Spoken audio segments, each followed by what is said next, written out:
At Lidl, say yes to easy match days with food for the whole team. Like Bell's Chicken Fajita Pie for only $2.49 and Cosmo Haggis Pizza at just $3.49. Plus, over 90 Scottish big brand products in store. We've got the perfect lineup for every fan. Lidl, more to value. GB only while stocks last. T's and C's apply. Get the new Fix and Fall tariff from Scottish Gas, where prices can only slide down. If energy prices climb up, no worries, you'll be fixed for 2 years. But if later the market falls, so will your tariff. A win-win, sorted automatically by us. Price cap? Taken care of. Fix your prices today. Search Scottish Gas Fix and Fall. T's and C's, eligibility and limitations apply. Price review based on the off-gen price cap after 12 months. See britishgas.co.uk/verify for more. Push yourself to the limits and move the needle in the all-electric Ford Puma Gen E with bold 18-inch alloy wheels and signature LED headlights. Or challenge what's possible in the Ford Puma with athletic design and a megabox for additional boot space storage. Pick your Puma power. Until the end of June, you can drive away in a petrol-powered Puma with 0% APR on 4-year Ford options from Ford Credit. Finance subject to status. Ready, set, Ford. A big thanks to the Scottish Sun for supporting this podcast. The World Cup, of course, is just around the corner, and Scotland are back and ready to head to North America for what could be the biggest tournament we have ever seen. And if you want proper coverage, the Scottish Sun will be there alongside the Tartan Army with journalists across the USA, Canada and Mexico. So for 24/7 World Cup updates, reports and analysis, download the Sun app now. It's free, has got everything you need from match previews, live reports, tactical breakdowns, hot takes, exclusive columnists, the lot. Don't miss a game, don't miss a story with expert analysis and expert opinions. Download the free Sun app now. The Scottish Sun are World Cup for it. I was born in Scotland. Like that, my die was cast. Consigned to joyous failure and a hearkening for the past. See, I was born in Scotland in the cold, the wet, the wind, where we dare not dream a fairy tale. But forgive me, I have sinned. See, I was born in Scotland. I was 12 in 98. I wore a kilt that my gran had sewn, R9 Mercurials on my feet. Yes, I was born in Scotland, but I spent a summer in France. I never left my postcode, but for 2 weeks I was entranced. 'Cause I was born in Scotland, and now this colour and this grandeur. I hadn't seen those riches. I could have lived with being poor. But I was born in Scotland, and while 98 was great, our funny little country always likes to make us wait. He was also born in Scotland, 12 years ago in truth. We share a name, a nose, a chin, a toilet and a roof. When he was born in Scotland, we wore a few more scars, resigned to find a nosebleed seat and watch on from afar. But being born in Scotland, we really take the hint. A generation most born since, they'll leave their own footprint. And us, well, two of us born in Scotland, almost 30 years apart. Now America is calling, and for them, this is just the start. The wait from 98 was long, and now it feels a lot less grim. Turns out, I wasn't waiting for France again. I was waiting to share it with him. Worth the wait. Supporting Scotland this summer. Together. We are going to America with the chance to be history makers. A 28-year wait is about to end. Live in Glasgow's Merchant City Square. And live from the Boston Stadium.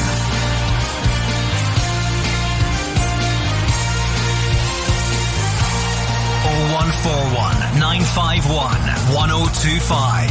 Scotland versus Haiti. This is Clyde One Super Scoreboard.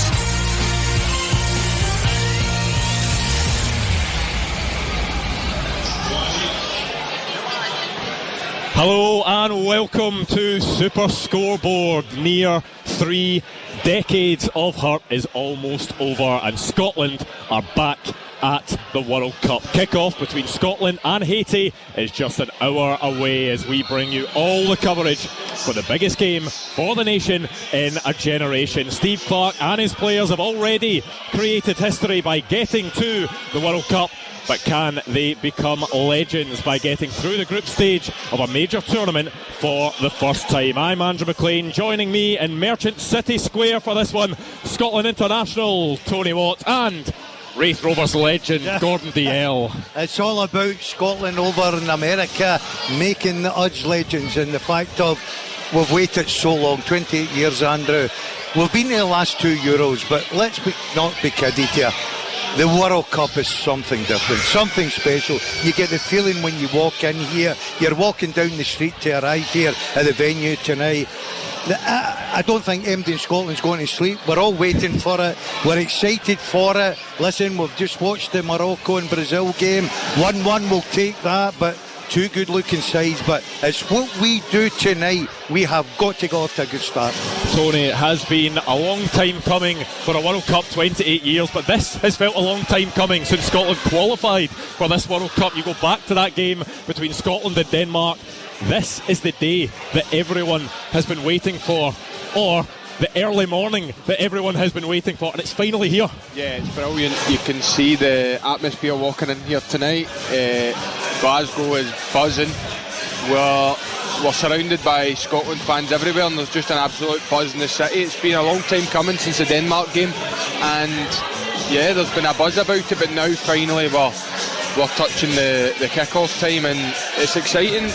We're going into a World Cup game for the first time in my life as overwhelming favourites, and this is the first game I'll remember for Scotland in the World Cup. I was 5 years old when they were last there, and yeah, really excited about it.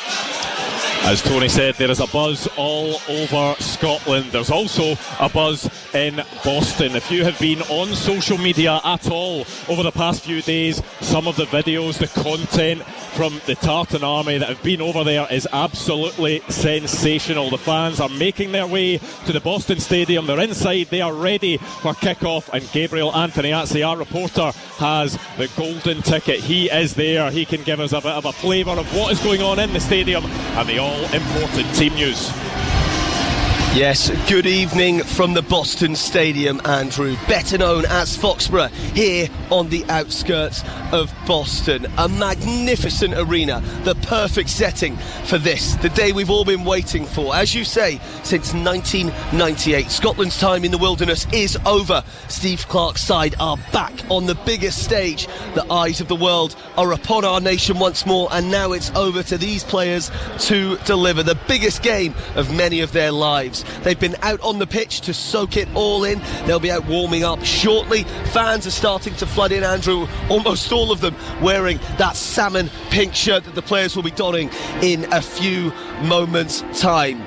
They hope, we all hope, it's the start of a memorable journey here in North America over the next month as they aim to make history and reach the knockout stages of a major tournament for the first ever time. Clarke believes his side have learned lessons from previous tournaments and have the experience to succeed.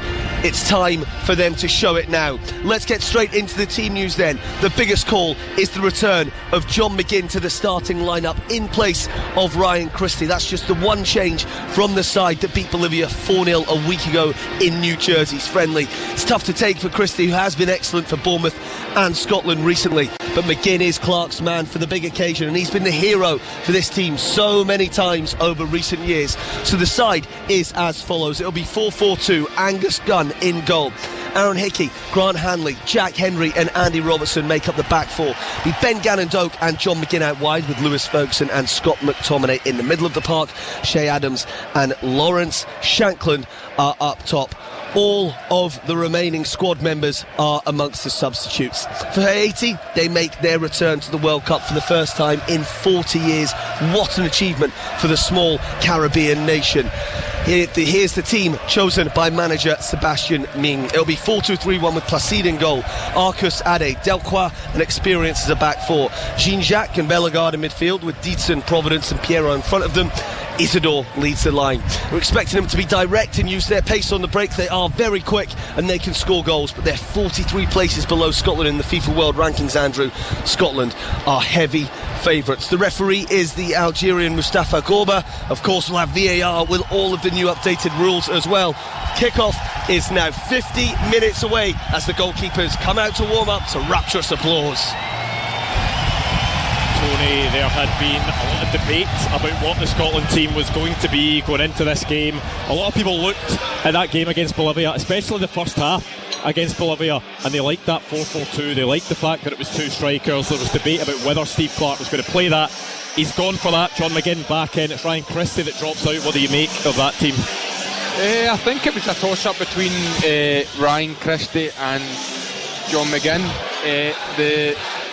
It's a big call for Steve Clarke to make, but I don't think it's critical for Ryan Christie. I think he'll play the next game. I think they'll probably revert back to maybe a 4-3-3 and be a little bit more defensive, but they had to really go for it in this game against Haiti. They need to go for two up front. For me, I don't mind it. Ferguson had to play because he'll probably be the kind of defensive linchpin that keeps everything together and lets them get a bit more attacking freedom. And I think it's a very, very positive team. I don't think Christie can be too upset because he's got a big part to play in the next two. When you look at the fact that there are two strikers on the pitch, we've just watched Brazil against Morocco. They look like two very good sides. Scotland are going to face a real challenge in those games. They're going to face a real challenge tonight, but Scotland really need to win this game and maybe need to win it well to try and give ourselves the best chance of getting through, and by doing that we'll be getting strikers on the pitch that can score goals. Yeah, and I think Steve Clarke knows that, Andrew. There's no doubt about it. We have watched Brazil, Morocco, and I've got to say I thought Morocco early on were absolutely brilliant, but it's all about what Scotland do tonight. We've got to go off to a good start. There was never any doubt in my mind that you've got to go with two strikers. Two strikers are banging for them. They're scoring goals, so get them out there. Now, the only thing you've got to say is they can't go and get the ball themselves and beat 4 or 5 players. They need that service. Ben Gannon-Dolt on the right hand side gives us that pace. You look at that formation, it's a back four, it's like a 3 and then it's like a halfway. Gannon-Dolt playing as a real wide guy. John McGinn will play inch out on the left hand side, and Shanklin and Adams up top. I totally agree with what Tony says. If you're Ryan Christie, you're a bit disappointed, but it was always going to be that big decision. For me, the back four picked itself. I know a lot of people were looking maybe at different formations. Could they get back to a 3? Never in a million years. Bolivia, I know that Bolivia were terrible, but I thought we passed the ball, we looked well. I think he's got the team spot on. I really do. I like it. It's attacking. It's up to players now to go out there and get us a good positive result. Angus Gunn getting the nod over Craig Gordon in goal. I think many people thought it was going to be between the two of them, and that Liam Kelly is maybe out there as the third choice goalkeeper. What does it tell you that Angus Gunn has got the nod? Why do you think he's the man for the occasion? I think Craig Gordon probably struggled to get into the squad due to his fitness. Angus Gunn's probably been a bit more regular in the team, and like in terms of being available for his team, I know not both of them haven't played a lot of football, but he's probably been there to be picked a lot more than Craig Gordon has been this season, and I think that probably just tips the favour on his balance for Steve Clarke. Steve Clarke has also made a very deliberate point of saying that this is a squad tournament. It's not about the starting 11, that the people coming off the bench are just as important as the guys that are starting the game, because you look at the humidity, the heat, the substitutes are going to come on, they're going to be the fresh legs, and the guys that maybe are disappointed that they haven't started this game will know that they'll have an opportunity to come on and try and make their impact at some point. I'm a great believer in modern day football, Andrew, especially in tournaments like this. Is your substitutes are the guys that win the games and turn games for you. If we're up against it, against Morocco, Brazil, whatever it is, these substitutions come on, can score you a goal, can defend properly, change your system. We've got all that. It's going to be a squad, because you look at tonight's game, look, we're going very attacking because we're favourites to win the game, right? And we're looking to get off to a good start, front foot, score a few goals. You look at Morocco and Brazil tonight, we ain't going to play like that. There's absolutely no chance. We play that like that open against Morocco. The ability they've got, they will cut us open. So it is a squad, and Steve Clarke will be saying that to Ryan Christie and people that's in the squad that was hoping to get in the starting 11. Listen, this is a tournament. There's a lot of games to go, and I'll pick a team for the next game against Morocco to suit that. But this morning, in our case, it's all about attacking and it's all about scoring goals. I totally agree with you, Daz. I think that the thing for Ryan Christie is you're going to be disappointed, but Steve Clarke surely put his arm around him and said, look, it's between you and John McGinn. You're both top players. I had to choose one. John McGinn's maybe scored a few more goals for the national team. I don't know exact numbers, but Ryan Christie's energy and his quality is going to be needed against Morocco and Brazil, which are two massive games. Scotland are going to need a massive performance in both, but tonight it's all about getting two strikers on the pitch, and I think somebody had to miss out, and that was Ryan Christie, unfortunately. You do not need to pinch yourself. It's real. Scotland in 45 minutes time will be kicking off in a World Cup for the first time in 28 years. Stick around because we'll give you more build-up and the coverage of the big game. Live in Glasgow's Merchant City Square. And live from the Boston Stadium. 0141 951 1025. Clyde 1 Super Scoreboard. Super Scoreboard is live from Merchant City Square. We have former Scotland international Tony Watts here. We have Wraith Rovers legend Gordon Dalziel, who has embarrassingly turned up in the exact same Scotland top as me, which I'm not too delighted about. And we're also joined by Ian, who is joining us as a live caller. He is in the bar with us, who is also turned up in the exact same Scotland top too. Without the umbro. It's a great kit. That's beautiful. And it's 3 for a price of 2. Ian, it is not far away from this game kicking off. What have the emotions been for you over the course of this day? Very positive up until now. Starting like a wee bit nervy, a wee bit shaky. That's kind of just the roller coaster of emotions of a football fan, isn't it? Because you can have those highs, you can have that optimism, but I think as it creeps closer to the game, those doubts, that worst case scenario, those nerves come in. Have you been feeling that this is a side that can create history, that can get out the group? Oh, 100%. Our back is like hell. It's just the closer it gets to kick-off. There's nothing I'm really fearing. It's just you doubt yourself a wee bit closer it gets to it. What is going to be the deciding factor in this game for you? Is it how Steve Clarke sets the team up? Is it specific players turning it on? Is it how good or bad Haiti turn out to be? I think Gary Dolt's got a lot to say. Bringing the ball up, putting balls in, I think he's got a lot to say for today. We've seen how exciting Ben Gannon-Dolt can be, especially against Bolivia. You talked about it earlier on, Gordon Dalziel, about the service being key. But if he can get on the ball, if he can run at Haiti defenders, and if he can do that from early on, he might scare the life out of some of them. Yeah, not just that. I think that the minute he gets the ball, there'll be maybe 2 or 3 over there trying to protect the defender against him, because he's very direct, we know that, and it would leave space then for other players. He's a big player for us. He's a ball carrier. He gives us the width. He's playing with a lot of confidence. I think, as Ian quite rightly says, I think he could be a massive player in this tournament. I really do. And I think that as you talk about the other subs coming on and giving us that width as well, because I think the squad is tailor-made for changing formation. But tonight I think he's got it spot on. I keep saying tonight over Boston this morning.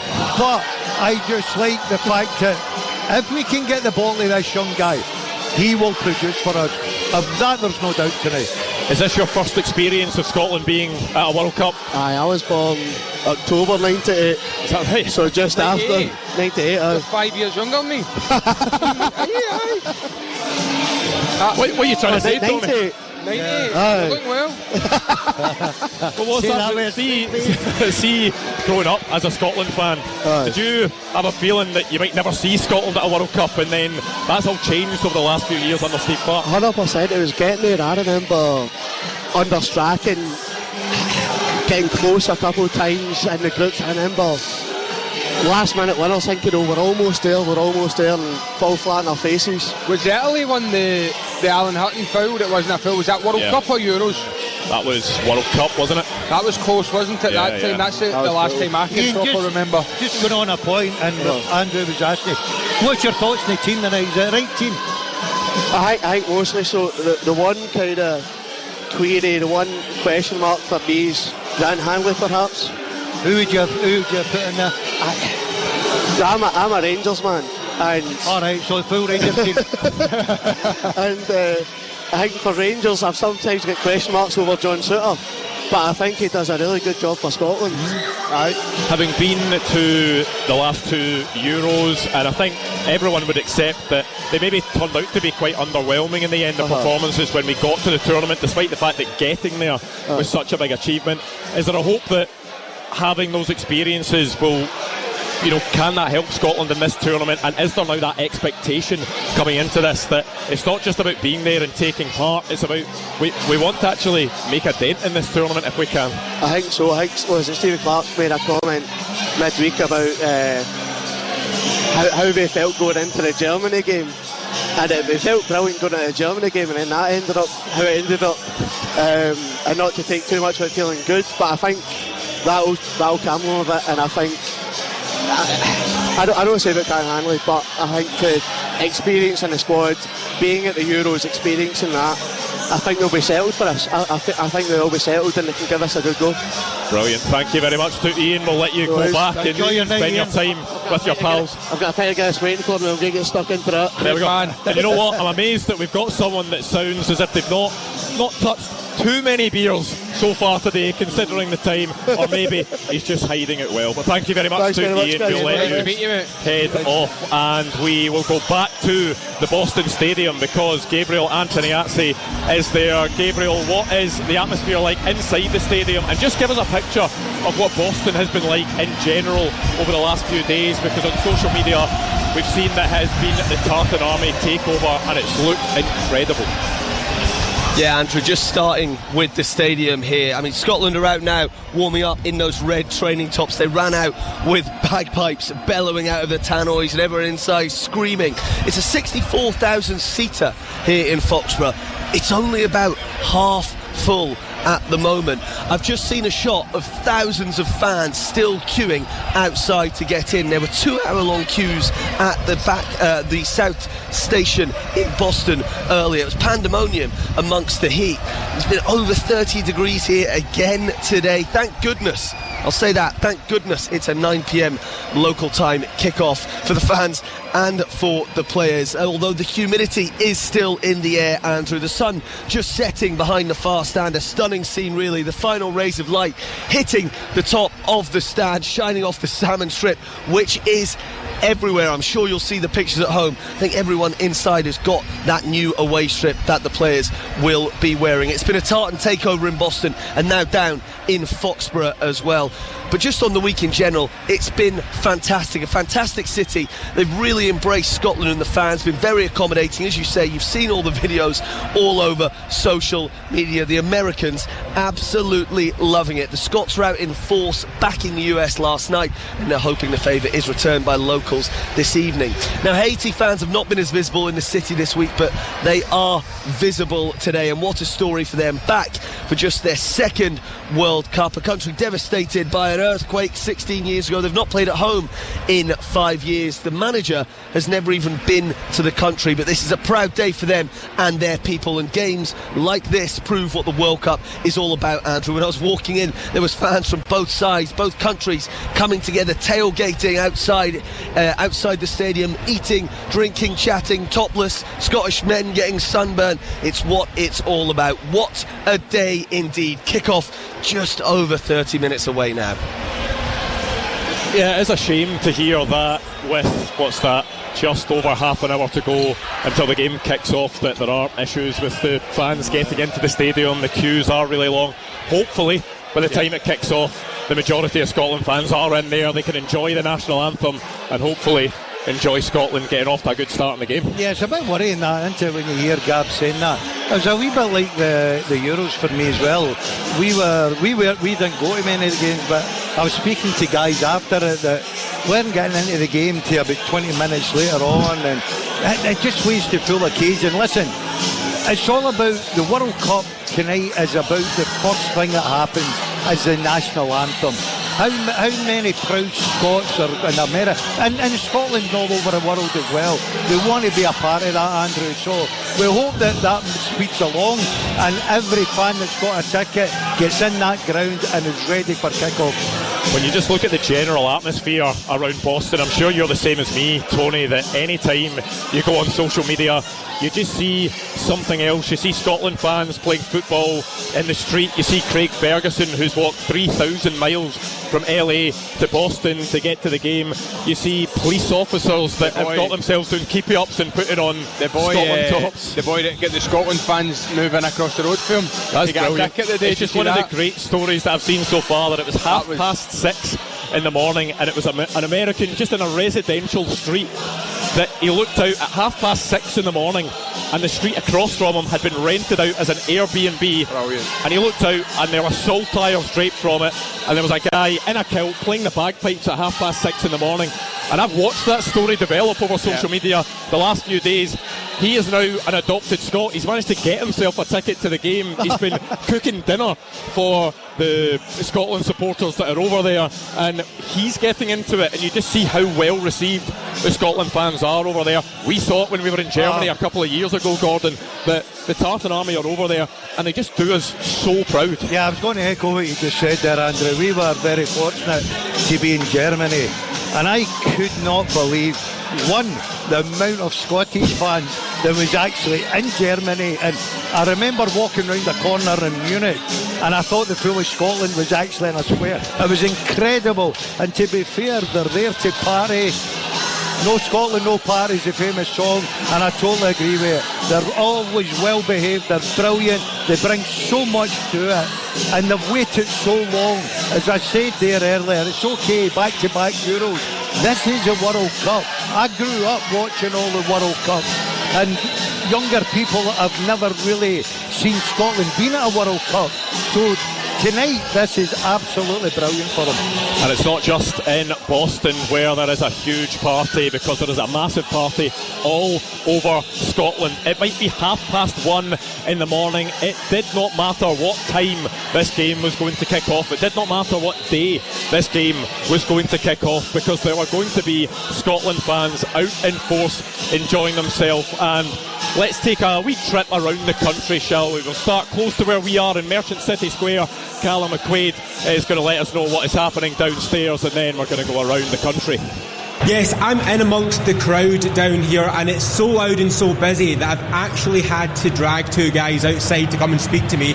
And you are not just celebrating Scotland being in the World Cup, but you're celebrating something even more important. What are you up to? It's my stag out tonight, looking forward to it. I mean, you've got lots to celebrate regardless of what happens, and you're both actually holding up pretty well. Just about. We've swapped the beers for the coffees, yeah. They started off, there were 16 of us, we're down to 8, but we'll make it to the end, that's the target. Now, obviously you guys are out in your official Scotland tops. Talk me through them. So this one's from JD Sports. This one is one that pretty much everyone's going to be wearing tonight, but you can't go wrong with the basics. It's looking good. So after up for my stag with another outfit, got to my brother's house and he said, no, get that off you, get changed. So it's a retro strip, some Doddy wear shorts and some Scotland socks. So yeah, hope for the best. And now over to Lana, who's in Edinburgh, and she's at the pit. Thanks, Callum. I'm here at the For the Fans fan park in Edinburgh. I'm with former Scotland manager and player Craig Levein. Craig, you were in the Scotland team the last time they won a game at the World Cup back in Italia 90. How excited are you to be here ahead of the game tonight, and how do you think it's going to go? I can't actually believe that statistic. It's been that long, 28 years now. I mean, I am more hopeful about this group of players and this tournament than I have been for a long time. And how do you think it's going to go tonight? What do you think the score is going to be? 2-0 or 2-1 to Scotland. Hedge of bets. Thanks very much. Let's head over to Dave Galloway. How's it looking in Aberdeen? Thanks, Lana. This For the Fans fan park is packed out. Scottish football legend Charlie Nicholas is with me right now. Charlie, the Tartan Army's ready. We're in a former church and everyone is praying Scotland get this campaign off to the perfect start. How are you feeling, and what do Steve Clarke's men need to do to get what could be a hugely important win? Look, I was in 86. We were the same. We were playing Denmark, but we were the underdogs. The difference is tonight, with the guys, it's Haiti, and they're the underdogs. Take nothing for granted here. Don't get caught up in the emotions and the occasion of everything. I think John McGinn said it himself. He get caught up in that in the past. Let's drive ourselves forward. If we could win this, it puts us in a great place, because the next 2 games are extremely difficult. But you have to be positive. We've waited 28 years to be positive. Is Steve Clarke going to pick a team that is adventurous? Let's start with Shankland. Amazing. Thank you very much, Charlie. Here's hoping. Now back to you at Merchant City, Andrew. Tony, what will the players be feeling at the moment? Because you have played for Scotland. First of all, what did that feel like to pull on the Scotland jersey and play for the senior side? And then how much will that be elevated for these players going out at a World Cup in America representing their country? Well, I love how you oversell me, because I had one cap for about 15 minutes, but no, I was on the bench a few times and I was involved in the setup. They're big characters, they're big players. When I was there, it was Dan Fletchers, Snodgrasses, these kind of guys that when they stepped out in the pitch, they knew the job had to be done. Scotland will be like that tonight, I feel. I do think there'll be nerves, but once they step out there and get a bit out of the ball, get control of the game, which they should do, I think it'll settle, and I think we've got some real big players. You've got John McGinn, who just captained Aston Villa, who are a massive club to the Europa League final and won it. Scott McTominay, who's won a league in Italy. We've got a lot of big players in that team, so I don't expect nerves to be the problem tonight. And you can just see the pride ripping out of these players to represent their country. There maybe was a time where Scotland players maybe weren't as proud, and there was, accusations that players maybe pulled out of squads and didn't necessarily, want to be jumping at the chance to represent Scotland. You get the feeling that every single player in this squad is so committed and wants to do their very best to make sure that Scotland can do all we can to be the best we possibly can be in this tournament. It was a cliche that died a long time ago, Andrew, about club players playing for a jersey. It was all about playing for the money, and let's not be kidding, but this is different tonight. These guys have been together now for a long time. They're a great group of guys. They bond brilliantly, and the one thing they're proud to play for their country. Yes, the Euros in Germany were disappointing. That's behind us. This is a World Cup. And the fact that we started the Euros, we started against the host nation, remember? Yeah. It was always an uphill task for us. We're starting against a team tonight that we're expecting to win, and probably some people are thinking we could probably win this comfortable if we play well. By the way, you're talking about nerves here, Tony, right? I looked at his caption there. We've not got a lot of young players, we've got a lot of experienced guys out there, and that's a good thing. They know how to handle this. They play in big games. You mentioned that the McGinns, the McTominays, Andy Robertsons, all these guys have played in massive games. Tonight it's about getting out there and playing the game, not the occasion, and if they do that, I think we could get a positive result. I'm with Daz there. I think after 5-10 minutes the nerves settle. They've watched the result of the Brazil-Morocco game coming in. They know they probably need to win 2 or 3-0 tonight. 1-0 won't be enough to qualify for me, unless you're going to go and get a positive result against Morocco or Brazil, which, based on tonight's games, will be 2 hard games. So go out there, get as many goals you can, win the game comfortable, and give yourself the best possible chance, and don't let any pressure come back in the next few games. Andrew, just quickly, sorry, I get back to, and I know Tony will never remember it, but I remember in 1974, and it was in Germany, and we never lost a game, and we played Zaire in the first game, and we looked like tonight we could go and win it comfortably. We were 2-0 up at half time, and we took our foot off the gas. Yugoslavia beat them 9-0, right? Brazil then went on in the last game and beat them 3-0, which put us out in goal difference. We've got to look at this tonight and say, right, as much as get the 3 points first and foremost, but I believe we've got the attacking line-up and the players, and we'll get goals all over this pitch here. Let's not be kidding. I think we could get a real good result tonight.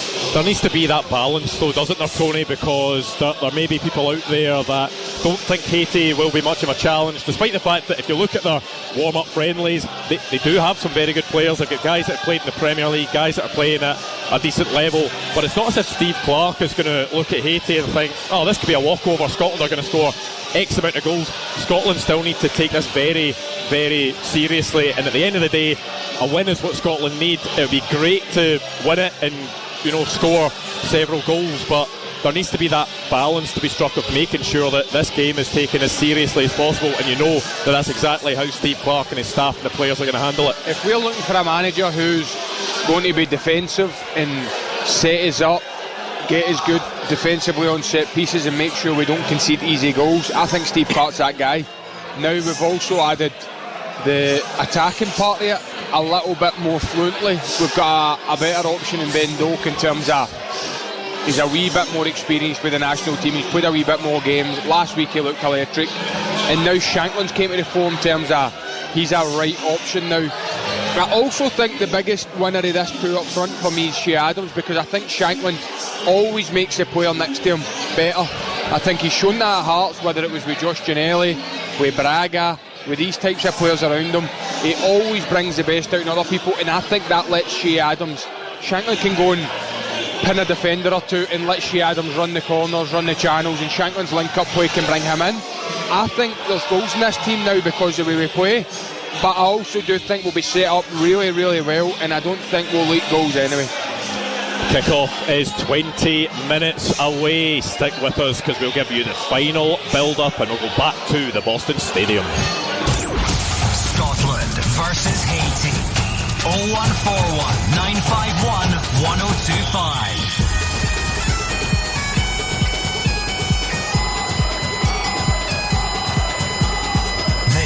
Is Clyde One Super Scoreboard. Scotland against Haiti is edging ever closer. It might be 1:43 in the morning, but the atmosphere inside Merchant City Square, the atmosphere all round Scotland will be exactly the same. And just imagine what the Scotland supporters in Boston are feeling right now. I'm Andrew McLean on Super Scoreboard with former Scotland international Tony Watt, Raith Rovers legend Gordon Dalziel is with us. By the way, he's overselling me massively. You're still a former Scotland international. You've got a cap. We can put a disclaimer there. We'll need to say former Scotland international asterisk, because 15 minutes doesn't really count, does it? But we'll take it.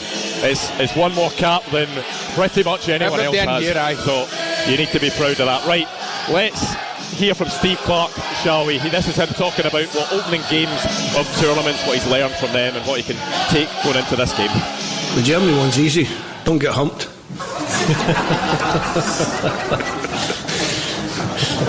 The Czech Republic one's a little bit different. That was a football game that just didn't go our way. The Germany one was obviously more disappointing because we didn't get anywhere near the level that we can get, and they obviously, as a host nation, they played a great game. Team selection is always difficult. It's always a tough one where you've got to leave 3 or 4 players out who have played a big part in getting us to the tournament. But as I said quite early on, it's going to be a squad World Cup. The starting team is important. I think you'll find in a lot of games the team that finishes is every bit as important, if not even more important. So the lads know that. It's been explained to them what we're going to do and how we're going to utilise the squad. I still haven't picked the team yet, if I'm being honest. The players don't know the team, so I still haven't done it.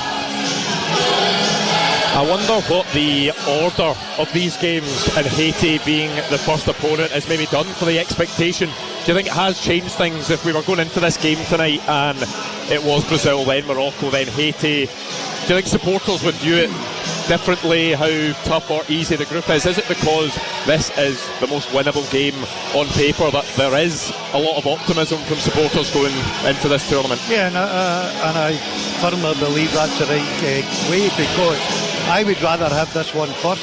I look at the 2 games that are coming up. I seen it in Germany after the game against Germany. It was very hard because even the Tartan Army, as much as they're absolutely brilliant, at times they were a little bit flat of what was happening on the pitch, Andrew.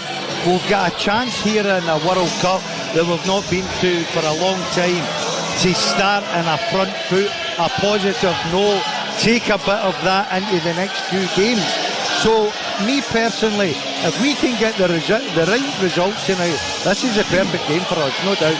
It's not definitely make or break. That's not how, group stages work. They're not all hinged on one game, but there is a massive expectation that this could be the game that might be enough to see Scotland through if they get the 3 points. And as Daz says, it could set the tone for the players, for the staff, but also for the optimism of the support as well going into the next two group games. I don't want to be a pessimist, but for me, watching that Brazil-Morocco game, the worst outcome we could have got was a draw, because now both teams are going to want to fight to get 7 points. Morocco will be going for it against us, and then Brazil won't chill at the last game either, because it will be the better path into the next round. Now, I don't think a 1-0 tonight will be enough either, and I'm not saying that in a negative way. I just think Scotland need to go and try and 3-4, because I've seen the predictions, I've seen the supercomputers saying that if you get 3 points, -2 goal difference might be enough. Now, if you go and win 3-0 tonight, it's going to be hard to concede 5-6 goals. Steve Clarke has made a point of having players in the squad that are consistently picked so that they build up caps, they build up that international experience. And you look at that Scotland team tonight, and guys like John McGinn, guys like Scott McTominay, guys like Grant Hanley, guys like Andy Robertson have played so many games for Scotland. What can that experience do for them coming into a game like this? Or does it mean much when this is different and this is the World Cup and they haven't been to a World Cup before? No, these guys playing big games.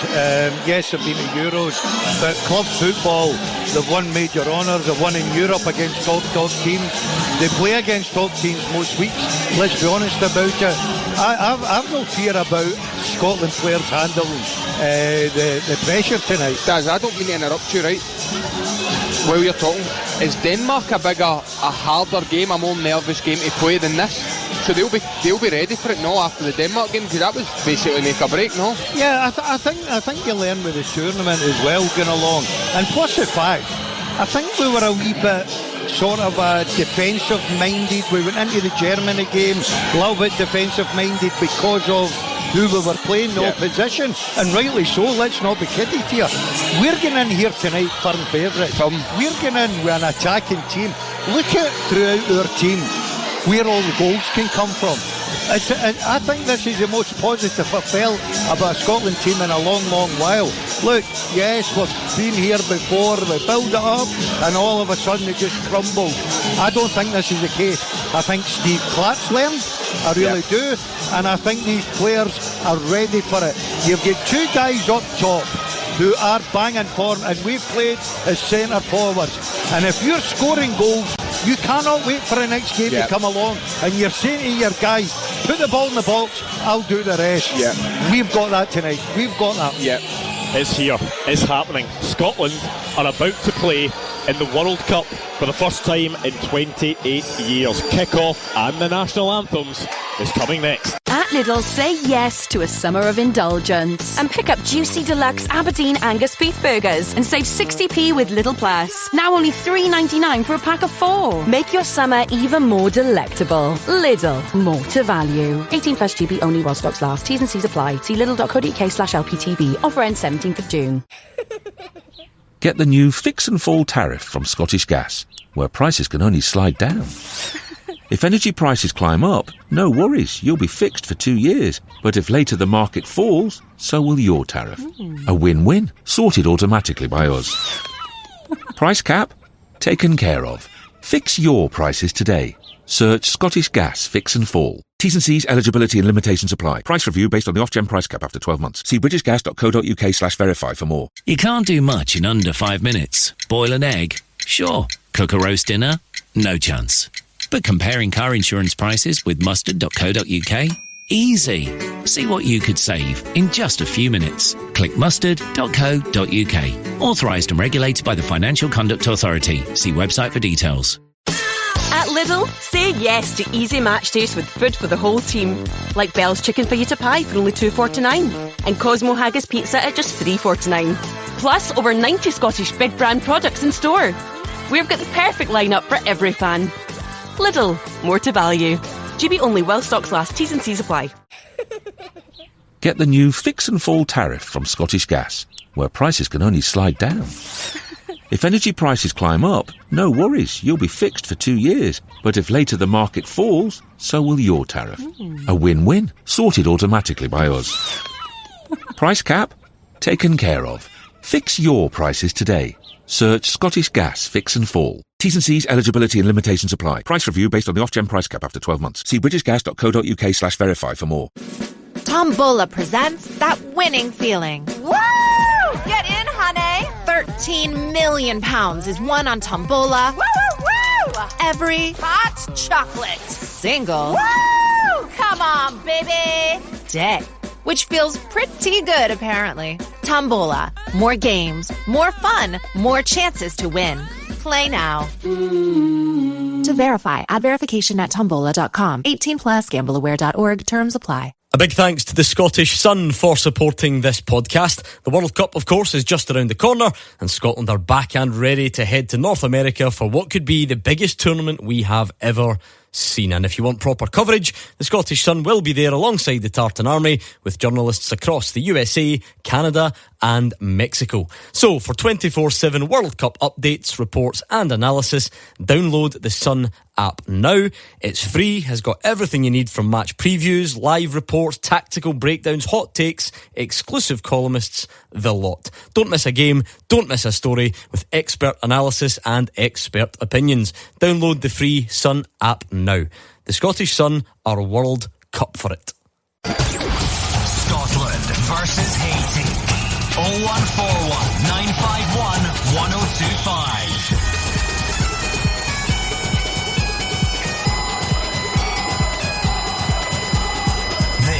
Is Clyde One Super Scoreboard. Super Scoreboard is live from Merchant City Square. Tony Watt and Gordon DL here with me, Andrew McLean.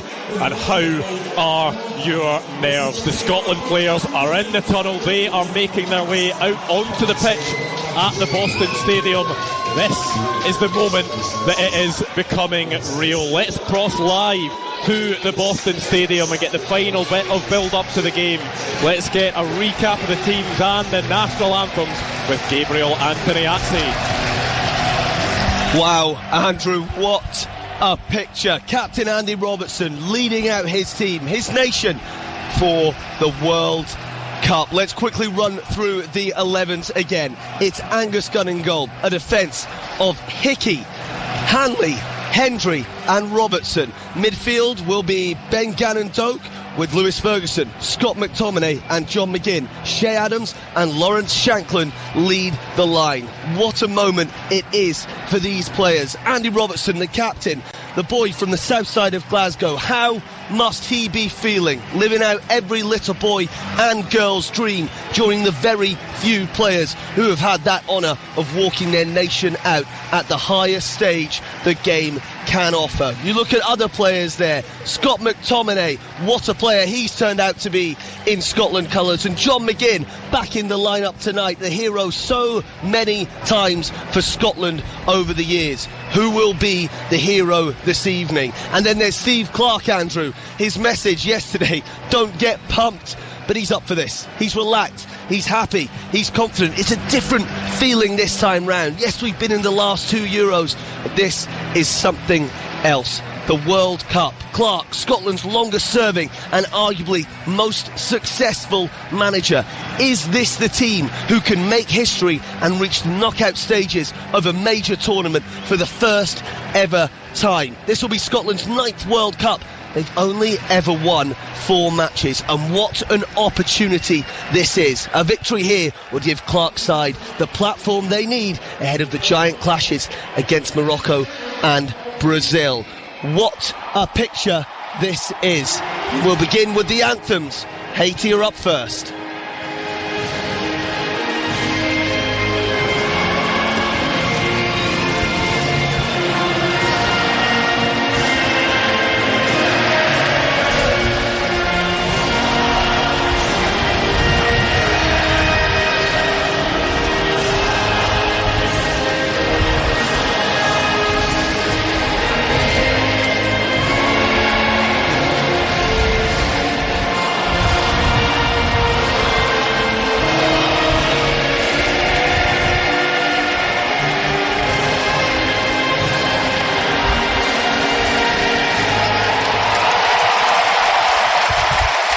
A round of applause after Haiti anthem there.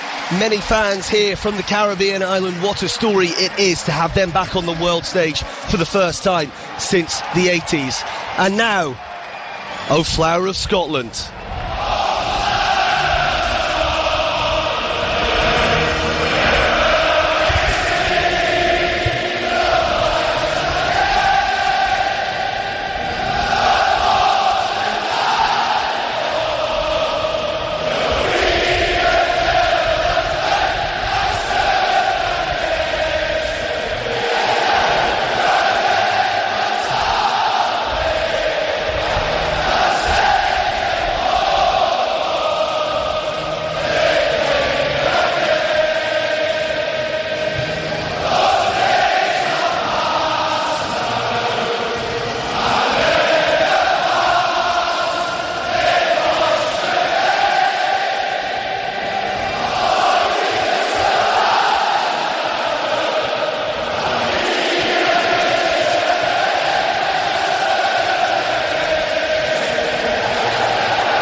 Wow, what a moment that was.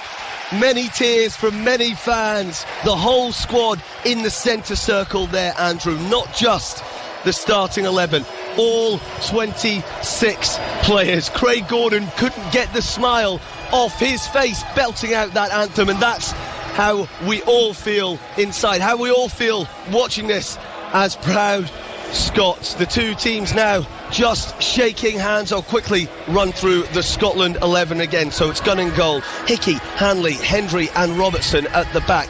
Gannon Doak, Ferguson, McTominay and McGinn across the middle. Adams and Shankland up top. Thankfully, the stadium is entirely full now, Andrew. We know that fans did have trouble getting in, but there is not an empty seat in this house. The stadium, a sea of salmon pink. Fans replicating their heroes on the pitch, and the millions watching at home what they would give to be inside as well. This is it, Andrew. Many of us have never seen it before. Many of us never thought we'd see it. Scotland at the World Cup. Scotland against Haiti. Here we go. The pitch is getting cleared now. The players just returning to the touchline. Final moments of instructions from Steve Clarke. Cannot wait to get this underway. 28 years we have all been waiting, but the moment is almost over, Andrew. The players running back onto the pitch now. Kick-off moments away.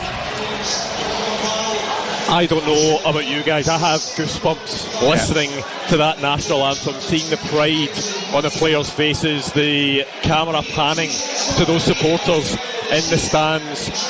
It makes the hairs on the back of your neck stand up, Tony. Yeah, see everybody says about Steve Clarke and his team selection. He's got a group of boys, 26 guys there, who all love each other, who all want to sing the national anthem. You can see it.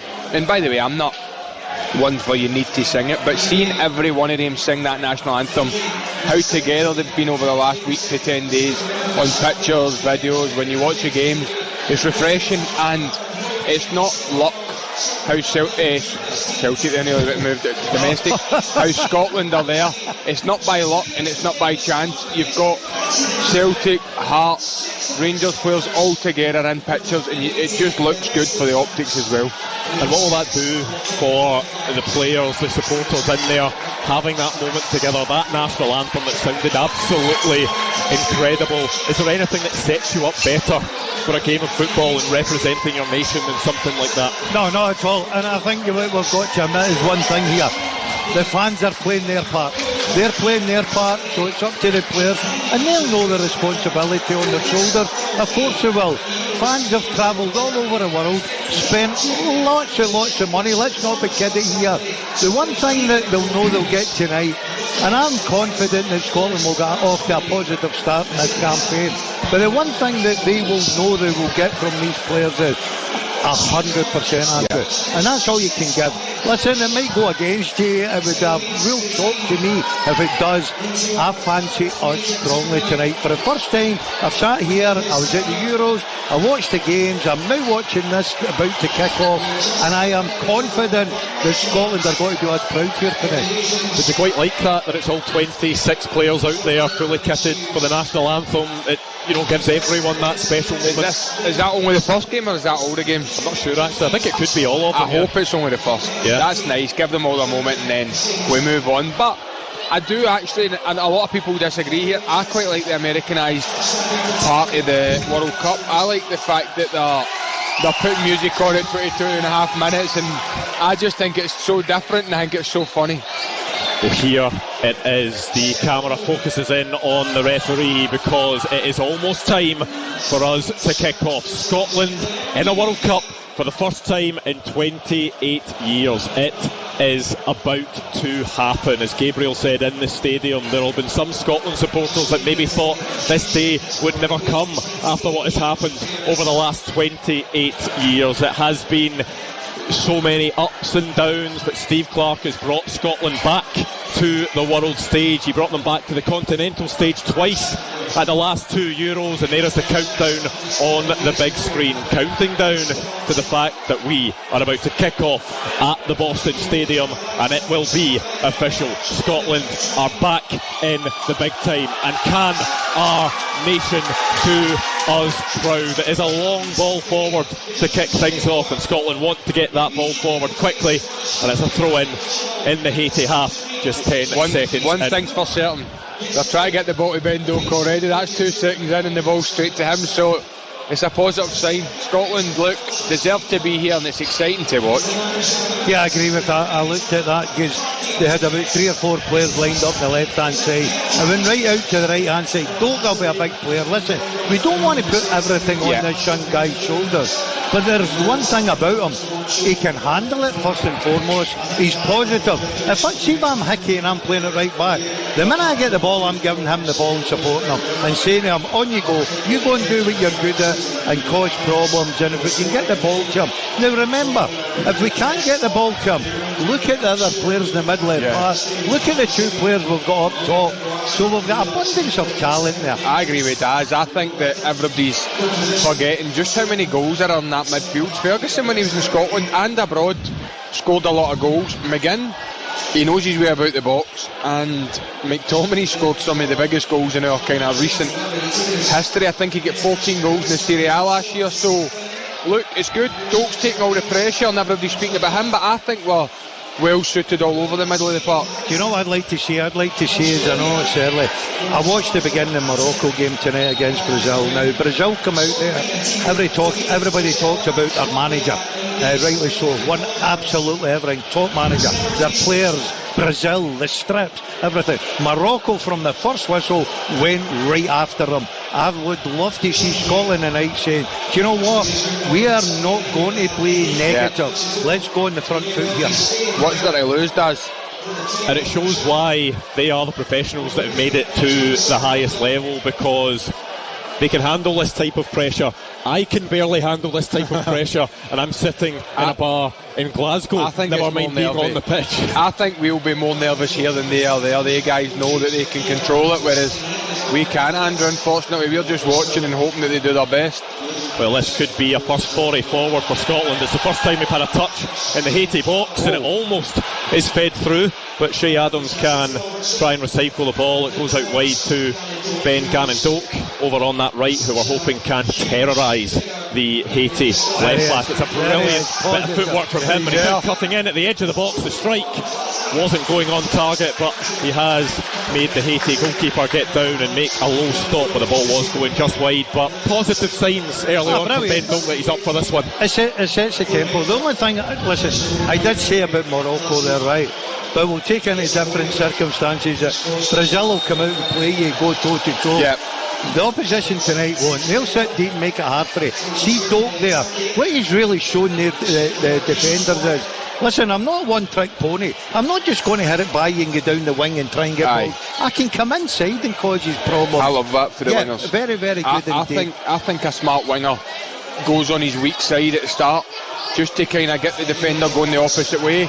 And then now he's forward by Andy Robertson to John McGinn, and here's an opening for Scotland. Lawrence Shanklin, the shot is blocked and goes out for a throw in, but once again signs that Scotland could cause this Haiti side danger. Scotland look good in the counter, but they're actually moving the ball well. They're not just hopelessly putting it in corners, they're knocking the ball about well. And Tony, I've got to say, right, I'm watching that developing there. Scott McTominay is absolutely raging with Shanklin. Now, I love Shanklin, goal scorer. Of course, you've got to take that on. Yeah. He's got brilliant options on his right hand side. I think he's got to pick one of those options out. McTominay, you'll see it in the replay. He's in there, he's waiting for the ball. I think Charlton makes the wrong decision for the first time in a long time. Yeah. But listen, he's at a World Cup, he wants to get a goal. Exactly. He's a striker as well in there, Daz. You're kidding on to pass it, and he lifts his leg up. If you get that underneath the defender's legs, the goalkeeper's done for. There's no way he saves it, and I think Shanklin's got that in his head. In the box, 4 minutes into the World Cup, get your name up in lights. How important is it, these opening 4 minutes or so, that Scotland have dominated the ball, have had a couple of flashes that they can get forward and cause Haiti problems, just trying to set the tone for this game and make sure that they keep that pressure up and have that positivity. Andrew, I know a lot of people don't criticise the fact that Bolivia, the weekend, the friendly were poor, and I do agree with that, but we're under a wee bit chance for Haiti here, and it is a shot, but it is dragged well wide. Lawrence Shanklin felt that he was fouled in the middle of the park. He was surrounded by 3 Haiti players. They ended up robbing the ball off him, and it was a sort of drive forward from Precious, but it is a woeful effort. What I would like to see Scotland do is just continue this and get Haiti moving and make them feel as if there's nothing they can do, and then you don't need to just start getting bold and launching the ball forward. See if Scotland play like this, they'll win the game. They've looked electric the first 10-15 minutes, first 4-5 minutes. And for the next 5, 10, 15 minutes, just start putting the pressure on a bit more gradual. Don't let it become a 50-50 and let them get into the game. Let's just keep putting pressure on. Don't get too caught up in going grabbing a goal just now. Just control the game, get them running, and then you can kill.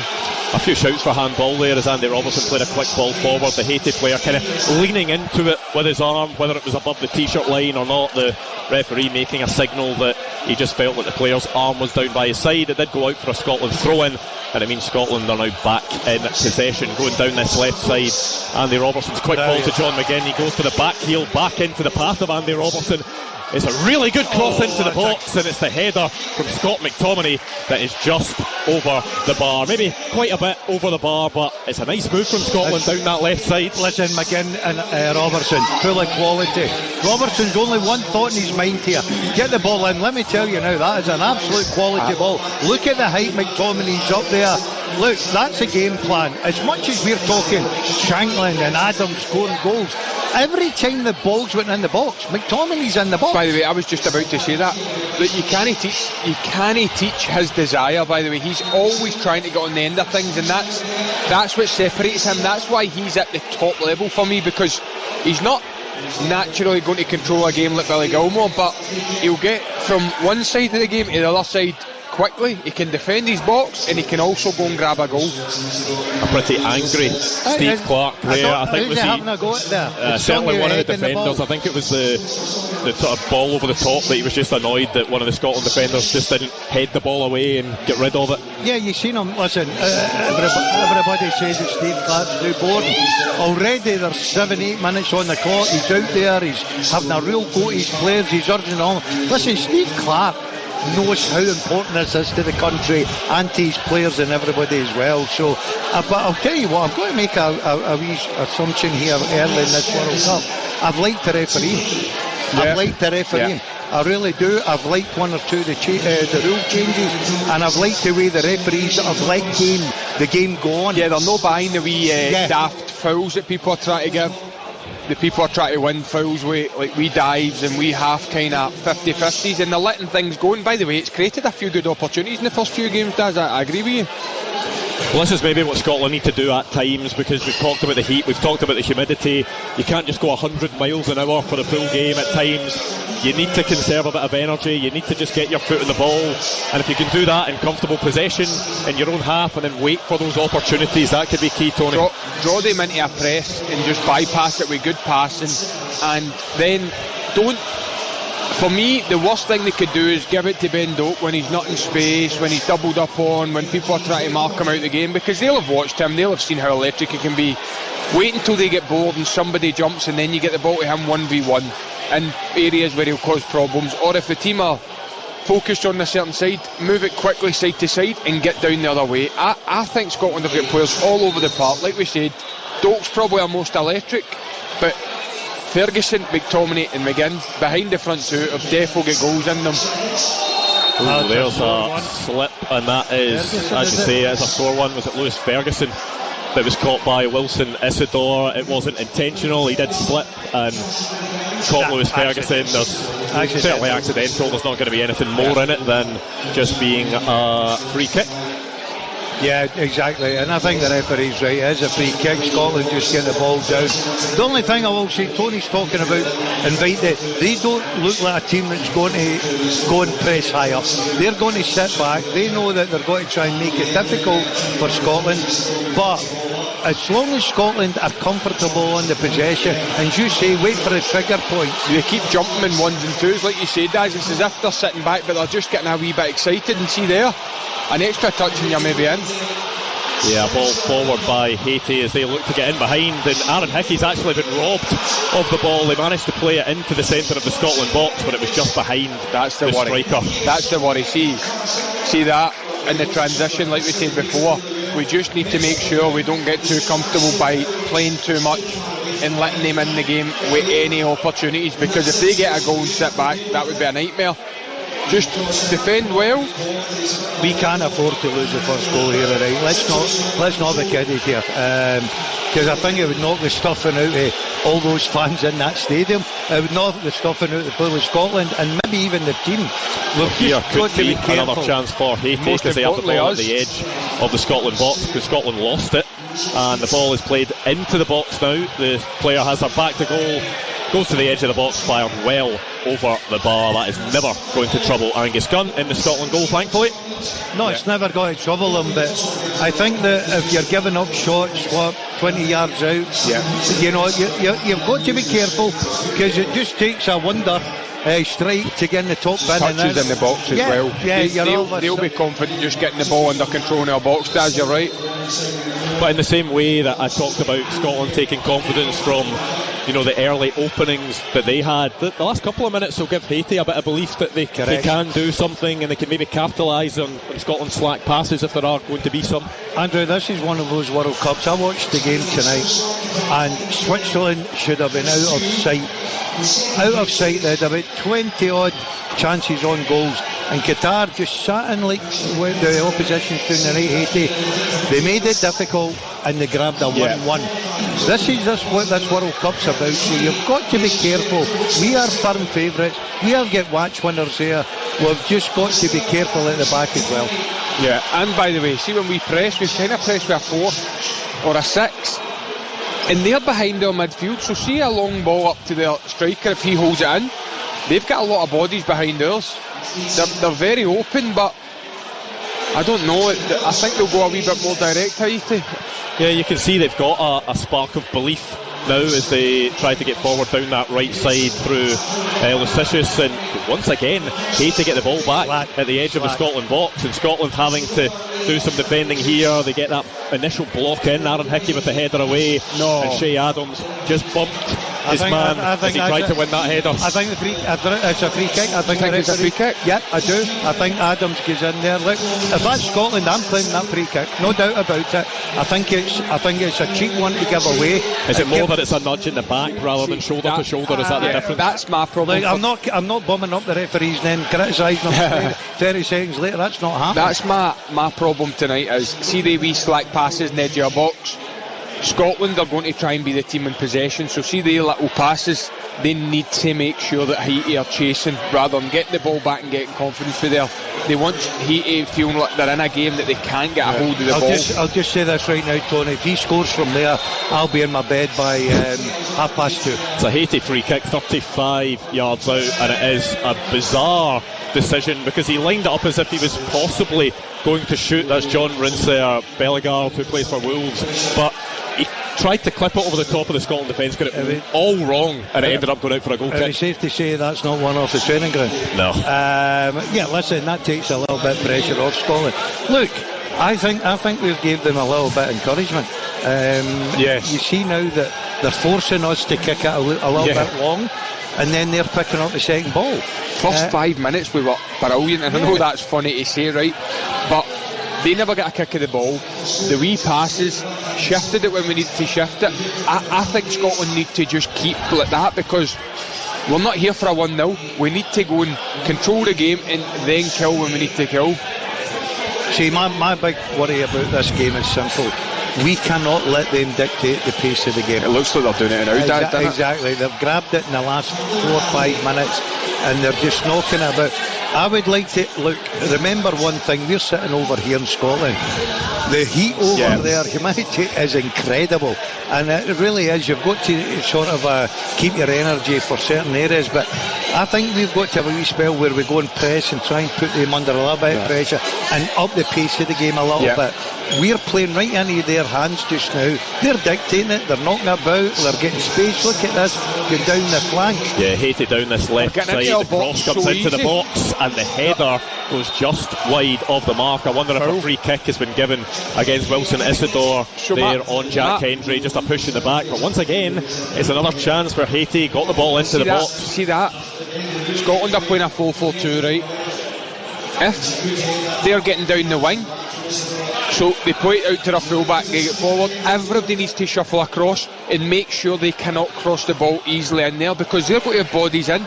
Scotland are going to have an extra number up front, so there's going to be lacking one in defence, whether that's a number 6 coming back and defending the box. It's going to be hard for Scotland if it's going to be a long night if they're going to allow them to go up the wing and cross balls like that, especially with the big boys up front for Haiti. My point with that, Tony, is quite simple. See if it's down their left hand side or right hand side, you've got your full back and you've got your natural right winger. You've got to be doing your job. Double up, track back. If it's on the other side, McGinn's not really, he's an into-out left, he likes to play more central. You can find a way to say, right, okay, he might get caught 1 or 2 times. We can't be giving them space down the left. You'll probably find they don't get out as much down McGinn and Robertson's side, because their positionings they take up will probably block that straight away, because they're both experienced, they'll both be talking to each other. That's the only thing defensively on the other side. Hickey needs to talk to Doak and say, get in, cover me, and make sure the winger can't just get his foot round the ball and get it in the box, because this is what I don't like about us, right? And I've said it and I've been very positive. I'm going to stay it. Our press should be high up the pitch.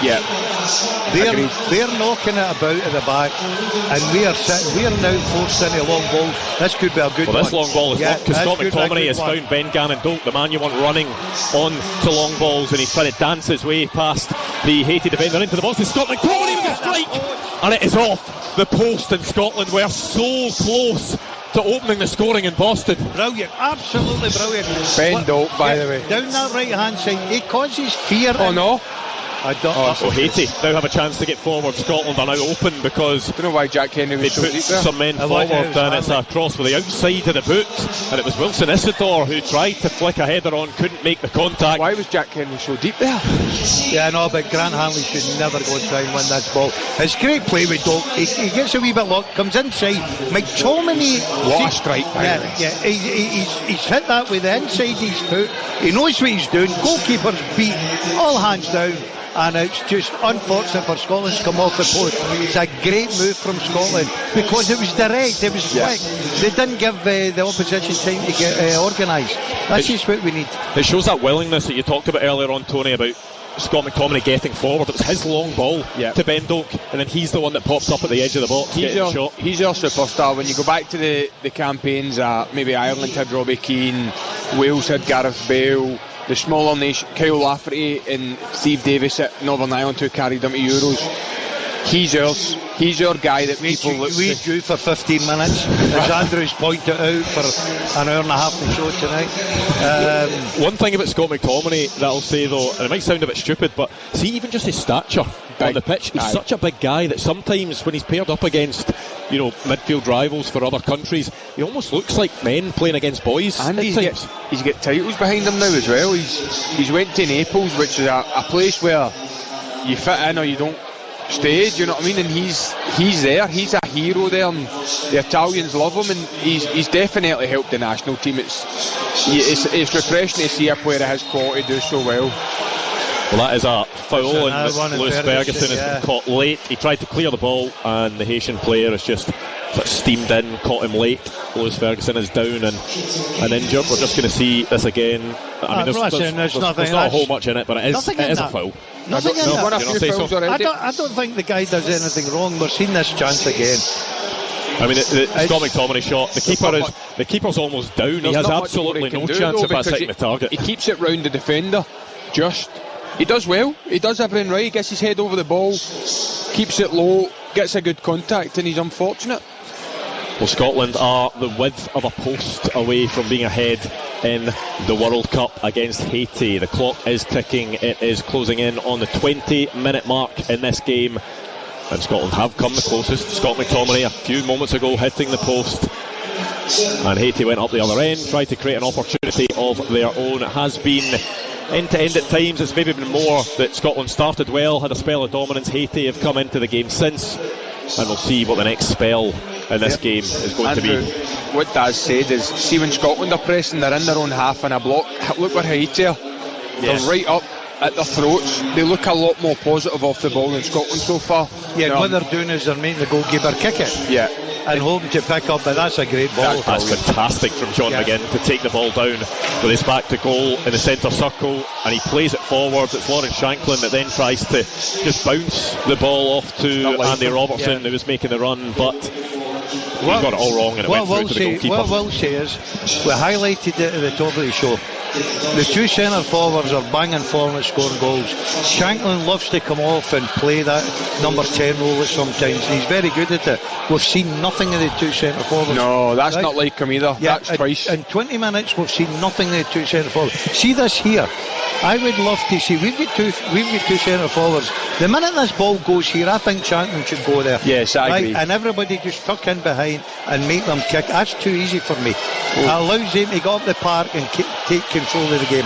Yeah, well, Haiti win the ball in the middle of the park. It was their ball forward. It was a 50-50, and Haiti come away with the ball, so they now have a chance to see what they can do in Scotland's half.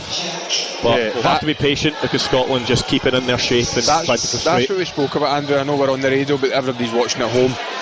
When Haiti were pressing the ball, they were in Scotland's half. Now they've got the ball. There's only one Haiti outfield player in their own half. Every Scotland player's behind the semicircle. They need to be a bit more aggressive, because if Haiti go and play a long ball and win the seconds, they're outside Scotland's box with a chance at goal.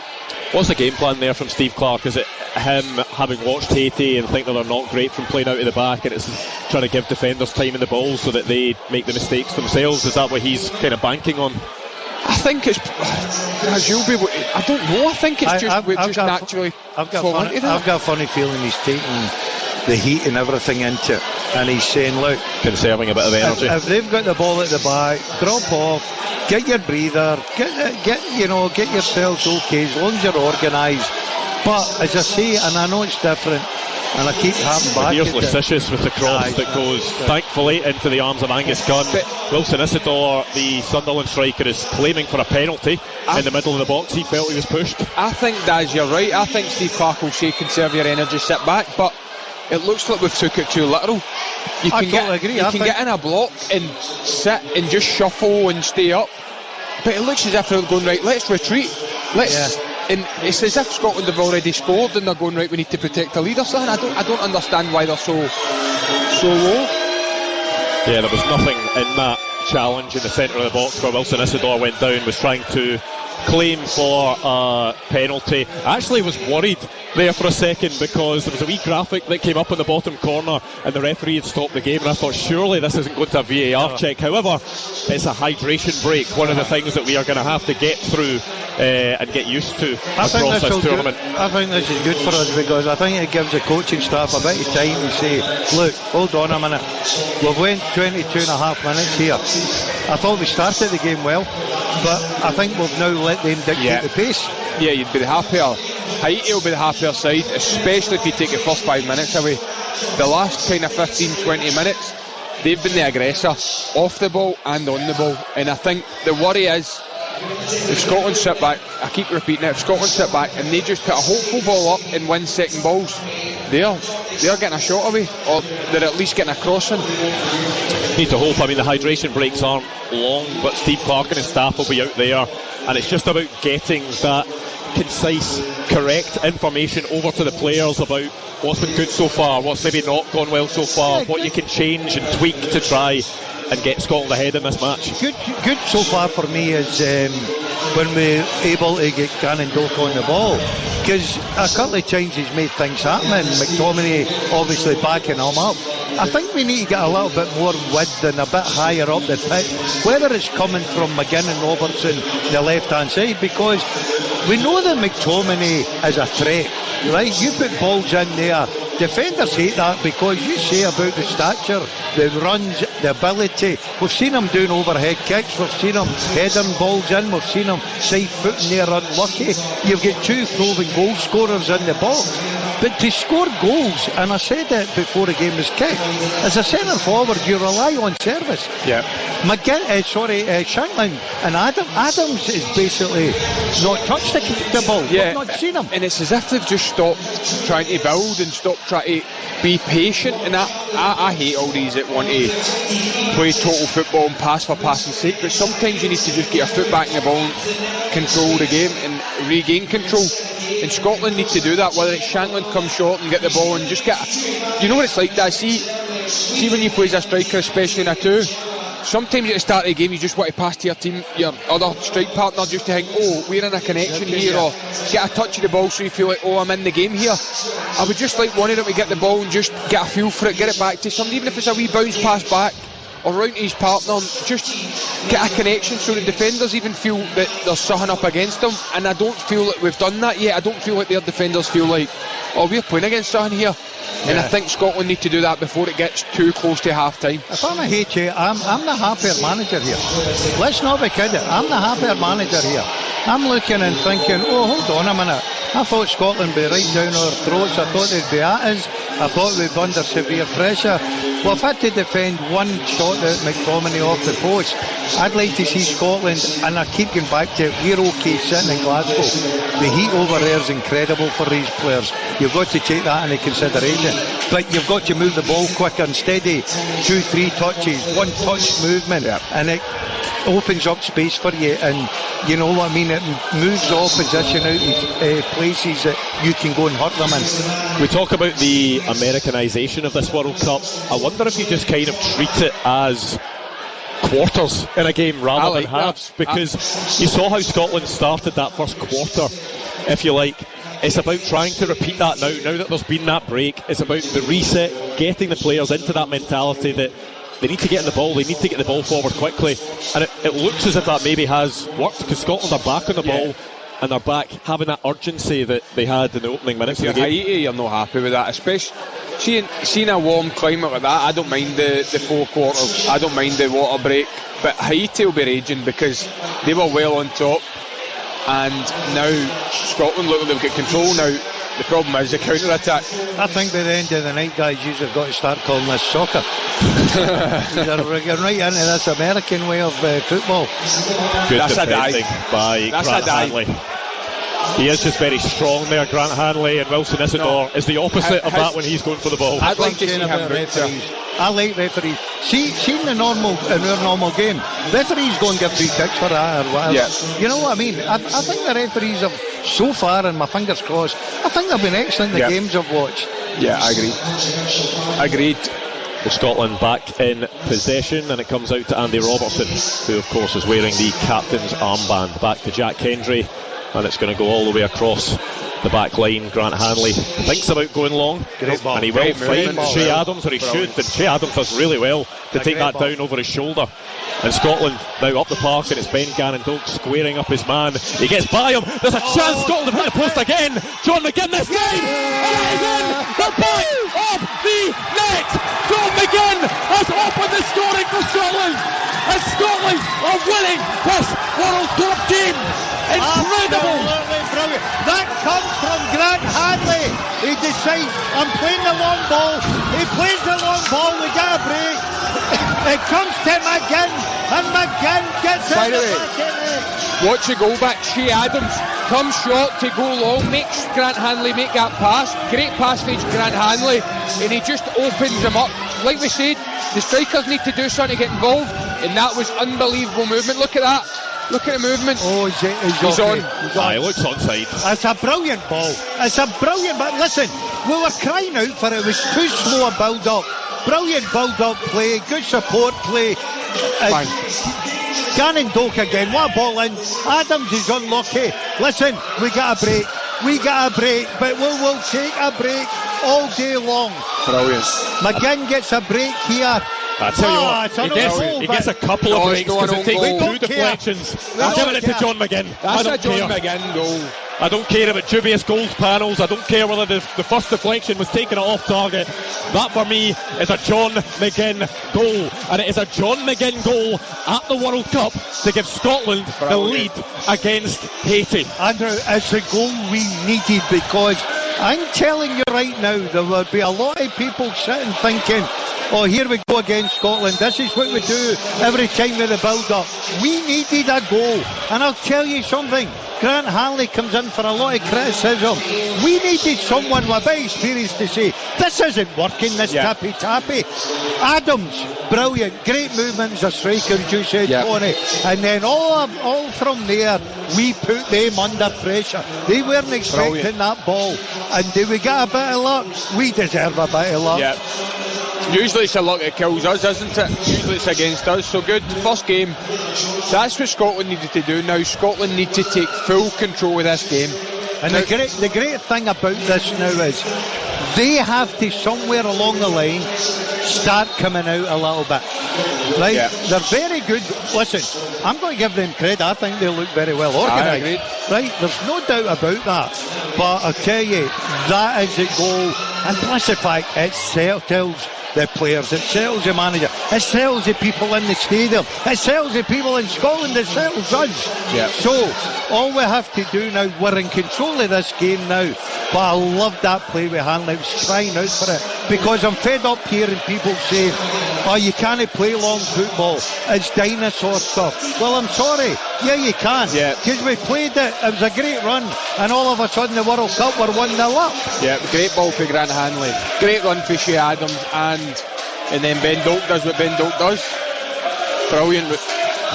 What a moment. John McGinn has Scotland ahead in the World Cup against Haiti. He is one of the most loved men in Scotland. He is universally loved. I think he could be number one, joint number one with McTominay.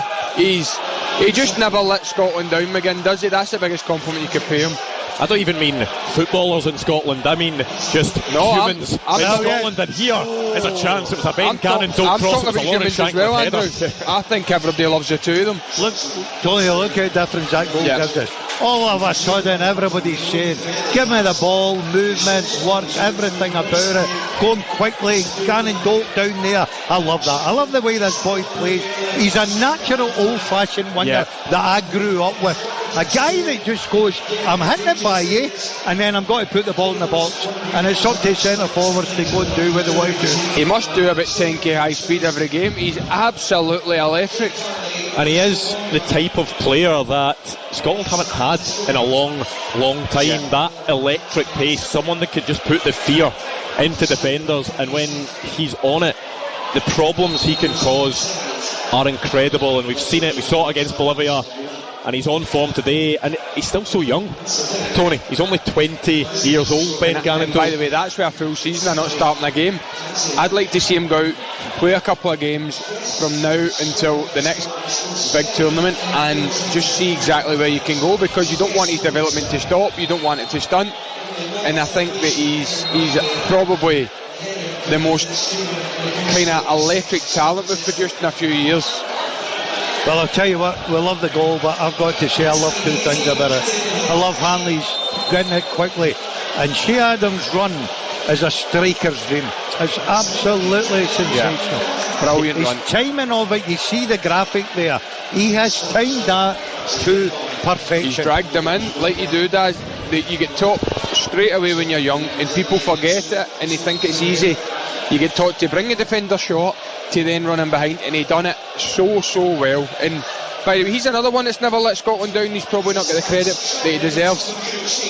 Well, there was maybe a thought when that ball was played over the top whether it was a chance it was maybe just going to get away from him, but the touch he takes is sensational. Like, he's a top player. He's playing in Italy. His last goal before he came to Scotland was against Levein, so it tells you that he's got a decent touch. But it's the timing he's run, Andrew. Well, Scotland needs to be careful here because Angus Gunn has been forced into a couple of saves, and that's going to be a free kick to Scotland. And I think an offside flag did go up. Brilliant That, defending. so whoever sure would have counted. Whoever made the block after the drop of the ball, that was unbelievable. Yeah, they worked the ball down the left, the cut inside, it was a save from Angus Gunn, and then was it a Grant Hanley block potentially? Well, I'm not sure the follow-up would have counted. The offside flag went up as we see that John McGinn goal again. And if Scotland go on to win this game, and if Scotland go on to get out that group, how many times are we going to see that John McGinn goal over the years? Look, we will never get sick of it. I'm not being a spoiled sport here, but I don't even know if I could have claimed that myself. You'd have claimed it. You would have claimed that. We'll give it to John McGinn. Do you know something, Andrew? I'm going to say in another negative. I would like Gunn to do a little bit better there. I thought that was a run-of-the-mill save for him, and he spills it. Now this is goalkeeper. We've got a problem in this World Cup with goalkeepers. I think it's less than 10 starts, all three goalkeepers this year. Mate, that's a massive problem. The goalkeepers have played collectively for Scotland more in the past year than they have for their club sides. Yeah, and that's because I'm not saying I like Gunn, right? Me personally, I think Craig Gordon's the best goalkeeper we've got. Yeah. But I think that in a World Cup against top teams, you'll get punished for that. You will get punished for that. Haiti with a ball into the box on the free kick, and they do get a header on it. The problem with Gordon is Isidore in front of the front post, just heads it wide of the mark. Gordon's probably going to be number one if he's not been injured the last 6 months. He's not been available at Hearts. You see Hearts put him in for the big game was against Celtic or Rangers. People trust him. All managers that work with Craig Gordon trust him. The only problem is he fit enough? Will Scotland go long once again? To be a goalkeeper, all you do is put a pair of gloves on and dive a bit of line. Jump in front of balls, aye. Exactly, mate. I'm fat enough to play in goals for Scotland. Is he mad enough to be a goalie? That's the question. Sorry, Daz. Yeah.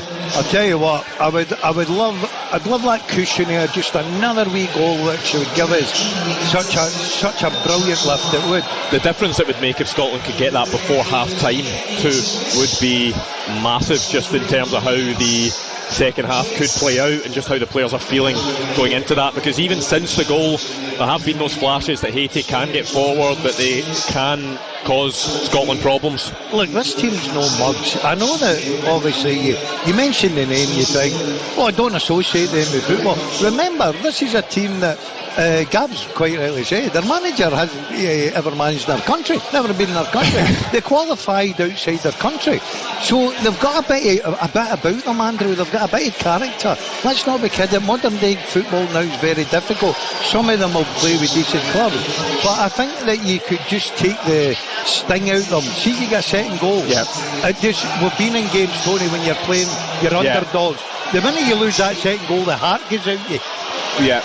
Well, Haiti with a chance to get forward now. They have a back heel, and Aaron Hickey is in the right place at the right time. Clears the ball from the centre in Scotland. They seem to get the ball forward and get bodies around it quite well. They seem to hold it up quite well, and I think they've still got a punch left in them, but I agree with Daz. I think what Daz is saying is get the second goal, take the wind out of them, and on the flip side of that, if we don't get a second goal, they look as if they can throw a few punches.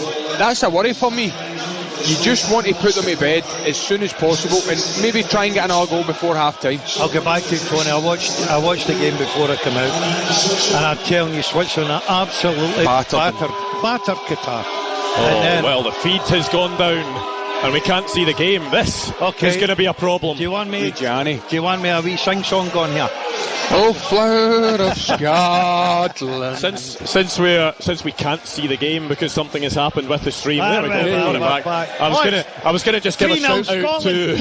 I was gonna give a shout out to our engineer Owen there, who was on his hands and knees clearing up a drink that I think I kicked over when John McGinn scored that goal. But I think there will have been drinks spilt and thrown all over the country when that John McGinn goal went in. There will be people covered in pints. It must be the greatest feeling in the world, and especially, as I say, I'm very lucky. I watched Scotland through a lot of World Cups. Let me tell you, a lot of disappointments at times. But for people that have never witnessed Scotland to be at a World Cup and then watching their first ever goal, it must be the greatest feeling in the world. Had to be John McGinn, didn't it? He just seems to always pop the Europa League, like captain Villa to Europa League. Not as much gets said about that. That's massive. I remember how big the Europa League was back in the day, and it still is, obviously. I know there's an extra competition, but that at Aston Villa, a massive club, and he just seems to do it all and take it all in his stride, and it just continuously overachieves probably, and fair play to him. One thing I did want to mention, I don't know if you saw that Roy Keane clip from the other day. Did you see that when he was talking about John McGinn, and he said when John McGinn's not on it, he looks like a pub player?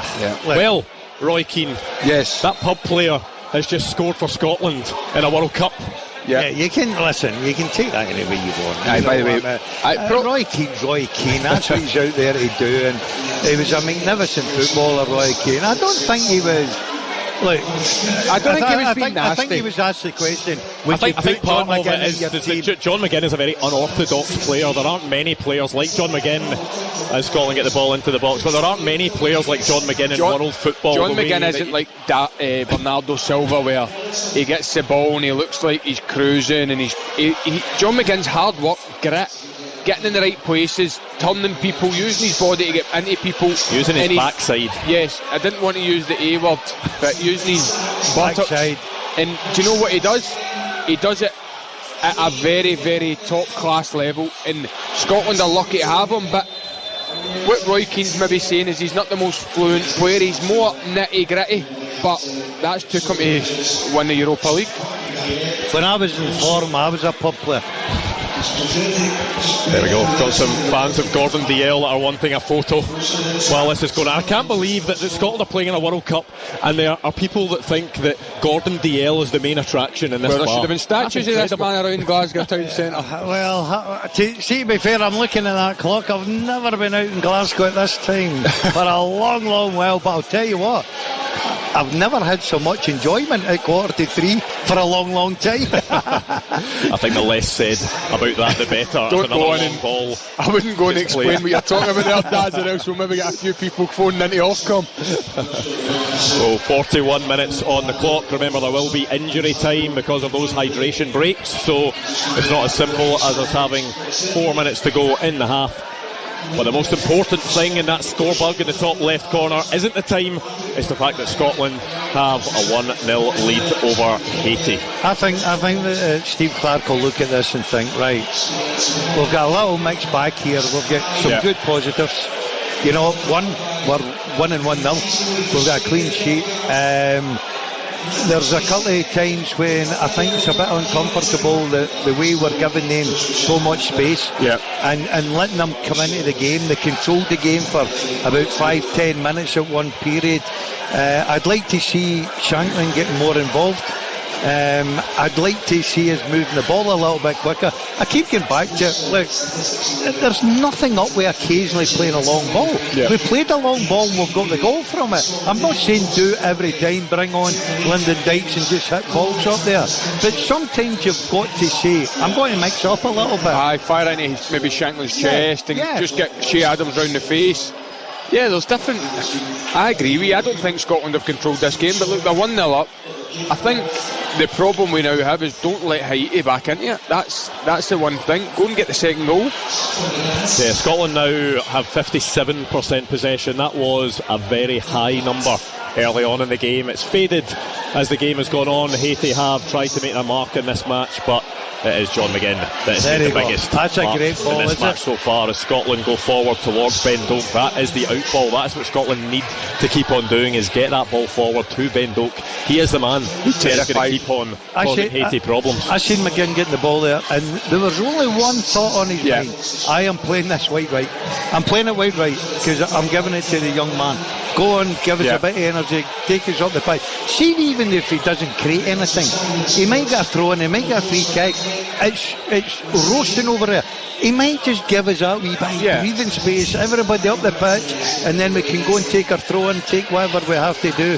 Great play with McGinn there. And he's a willing runner in behind. You can see that with Doak. He just wants to get to their goal as fast as possible. And look, he plays like he's had 40-50 caps. The last couple of games he's been really, really impressive, and no, I don't think that's a foul. Referees are terrible. So bad this tournament, Daz. Yeah, Shea Adams was just battling for the ball on the edge of the Haiti box there, and we're watching this again. I've got no idea how that can be seen as a foul. Absolutely no idea. As referees just let me down big time. Absolutely not a chance. That's a free kick. But anyway, it'll be interesting, and what's going to be interesting developing the second half is Steve Clark's probably have a game plan of everybody's fit, where the changes are going to come.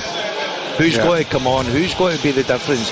What's the changes going to be? Is he got to be up front? Is he going to go differently? Could he go with a three? Could he? You know what I mean? This is where the manager earns his corn. I don't like that. Too much space there for me. I agree with you, Daz. People talk about finishers now in football in terms of starting the game and finishers, and it's not. It's just as big for players coming on, and you look at it 65-70 minutes if you're bringing on Finlay Curtis on one wing, maybe a Ryan Christie.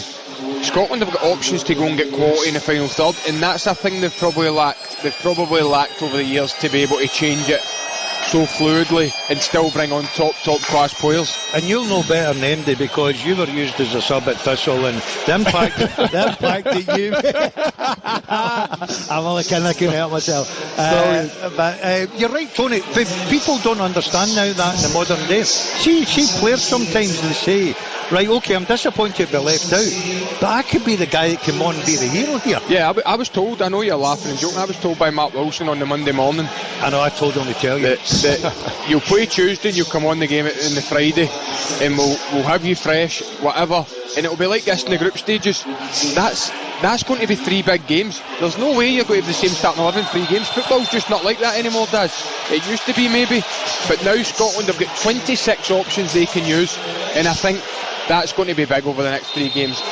Aaron Hickey has got away with one there, I think, because it's been given as a foul against the Haitian player. It's certainly both at it. They were swapping shots too early as far as I'm concerned there, but listen, we're not going to complain about us getting a wee free kick just before half time.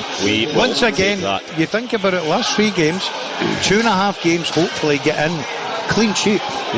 Another clean sheet, 2.5 games. 4 minutes of injury time have been added. We're already what time's 1 beat minute the pundit on? Get some steaming guy so I can get my record on up down there. I get take me on that. This game is too important for us to be playing any quizzes tonight. It's going to be all about the football, and after the game we are going to be speaking to some Scotland supporters, so it might be on the phone, it might be live in this pub. I'll be interested to see what state some of the supporters are going to be in if you'll get 4 o'clock in the morning. I'll be disappointed at 4:30 in the tap yard if you can get somebody that can speak 2 sentences together. If Scotland win especially. Well, we'll wait and see. Stay tuned for that, but there is a lot of drama to come before that. I'll tell you what, hopefully it's not drama. Hopefully it's plain sailing and Scotland go and get another couple of goals and we win this game convincingly. But the way that this game is played out, it looks as if Haiti will get the ball into Scotland's box. It looks as if they may create chances, but Scotland are certainly not finished when it comes to trying to pepper that Haiti goal. But it is Haiti that have the ball in Scotland's half, and what a time this would be for them if they could get a goal, Tony, just before half time. I know, that's the thing we need to stop. See this, I hate to see when you're protecting a lead and you're back in your own half defending, 10 behind the ball. I just don't like it. Get one of the strikers up at least so you can counter-attack. Well, Haiti get the ball across the edge of the Scotland box. John McGinn feints well to turn away from his man, wins a free kick, uses his body well, as he always does, and relieves a lot of pressure from Scotland. Good, Jack. He's a manager dreaming that. See, if you're sitting there, Steve Clark, you're going like that. Get it to McGinn, he'll go down, we'll get a free kick, we'll take the sting out of their attack, we'll get in at half-time 1-0, and we can regroup, and that's a positive start to the World Cup campaigns as far as I'm concerned. Well, I said it would be a good time for Haiti to get a goal. It would be a great time for us to get a second goal. It is Scotland on the ball now. It is into the final minute of injury time. We will cross live to the Boston Stadium and speak to Gabriel Antoniazzi, get the eyewitness report from him inside the stadium, can give us a bit of colour, what it's felt like in there, how the supporters are feeling with 30 seconds to go in this half. It's Haiti 0, Scotland 1. That's looking at a lovely turn down this right. Can Scotland create final opportunity in this half? And it is unfortunately the wrong choice by Ben Doak. He tries to cut it back to the edge of the box, but unfortunately no Scotland players are there. The ball is played into the box, headed away. Lawrence Shanklin was lurking, and you'd expect the whistle will go any second now, but not if John McGinn has something to say about it. He has the ball on the left side of the box. Yeah, good play with Scotland, especially down that right side. Listen, everything's been down the right hand side, isn't it? Well, Scotland don't get the ball into the box in enough time, so the half-time whistle goes. Let's speak to Gabriel Antoniazzi at the Boston Stadium. Half-time and Scotland lead Haiti 1-0. John McGinn's double deflected strike, Scotland's first goal in the World Cup. This nation has liftoff here in America. Now, Scotland started brightly on the park.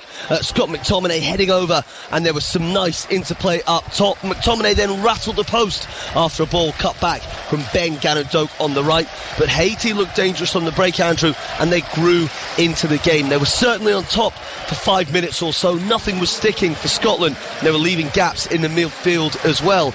But the Americanisation of this World Cup benefited them. The quarters and the hydration break played into Steve Clark's hand. They came out like they did initially. They were much sharper, and it paid off. Grant Hanley with a long ball to Shea Adams in behind. He took it down beautifully, laid it off to Gannon-Doak before getting on the end of the cross. Now, the keeper made a top save from Adams, but there was McGinn following in, as he has done so many times over the years for Scotland.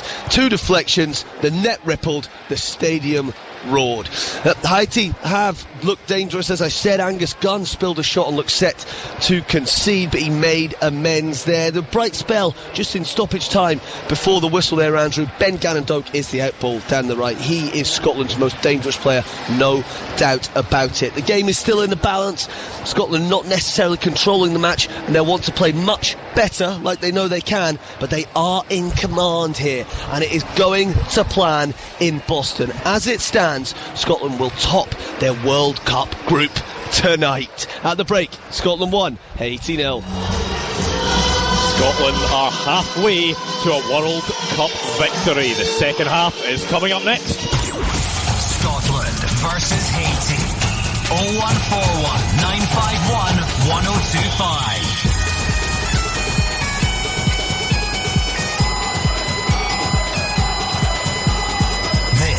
Is Clyde One Super Scoreboard. Tony Watt and Gordon Dalziel here with me, Andrew McLean, on Super Scoreboard, and there is a party atmosphere in Merchant City Square because it's half-time between Scotland and Haiti at the World Cup, and Scotland have a 1-0 lead thanks to John McGinn. Let's go back to the Boston Stadium before the second half kicks off. Gabriel Antoniazzi can let us know what's happening, if there's likely to be any changes, and just how things are feeling inside the ground. Yes, Andrew, the stadium currently blacked out, part of this American experience we're getting at the World Cup, but there are 2 players on the park, and it's just been 2 players for Scotland all interval. Ryan Christie and Lyndon Dykes just knocking the balls to each other. Nothing too intense. Wouldn't be surprised if we see either of those quite shortly after we get underway. Perhaps Dykes on for Shankland. Christie, he was the one change from that Bolivia game at the friendly last weekend, so wouldn't be surprised to see either of them come on quite shortly, Andrew. In terms of the overall atmosphere experience, it's quite a mixed one. I mean, Scotland are winning at the World Cup, so there's smiles on people's faces. They're at the World Cup, so everyone's partying anyway, but there is a bit of concern that they haven't been at their best and that Haiti have looked good, or have at least been made to look good by Scotland, and there's a feeling that Scotland will have to improve in the second half if they're going to win this match. As Tony said, you don't want to just be sitting on a 1-0 lead and holding on for it against a team we're 43 places above in the world rankings. It should be there for Steve Clarke and his men to kick on and go and win this game. And as I said just before the break, if Scotland win this, they are top of their World Cup group, and what an opportunity that would be before the remaining 2 games against Morocco and Brazil, who of course drew earlier today. But another thing that you're hoping is that Scotland come out of the traps like they did in the first 5 minutes, and especially after that hydration break. Steve Clarke, I'm sure he didn't mince his words during that water break after 23 minutes. Hopefully he'll do the same again. Just kickstart this performance, go again.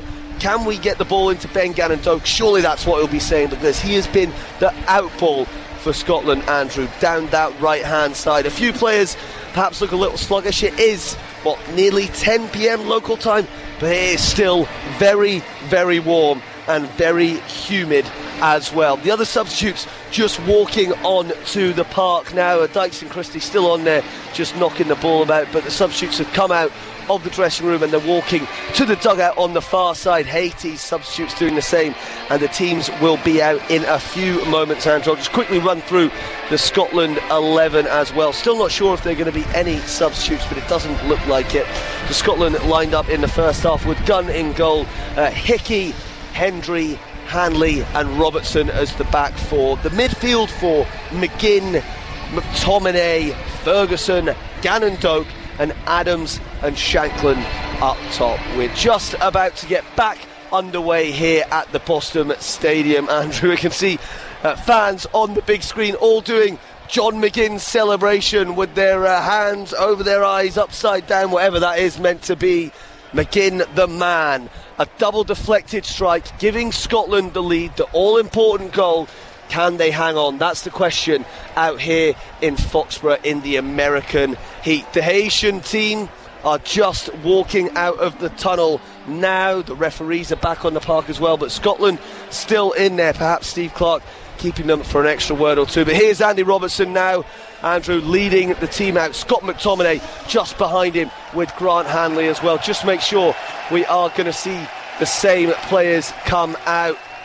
A few final words of instruction there for Gannon-Doak as well. Surely he is the man that they're going to try and get the ball to. And yes, it looks like Scotland will be in the exact same 11. I don't think we're going to get any changes for Haiti either.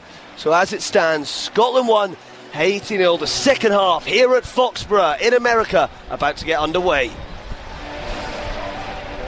A huge 45 minutes ahead. It could be potentially a tournament-defining 45 minutes, a generation-defining 45 minutes for those that have never seen Scotland at a World Cup, because it could give Scotland a win that may be enough to see us through to the knockout stages of a major tournament for the first time ever. Gabriel telling us there that there aren't going to be any changes to the Scotland starting lineup for the second half. No surprises there, Tony? No, I think that's the right decision at the moment, but I think after 5-10 minutes he'll maybe bring Christie on for a Shankland or for an Adams and kind of just get a little bit more control in the final third, go maybe 4-2-3-1 and just give it a right go at them.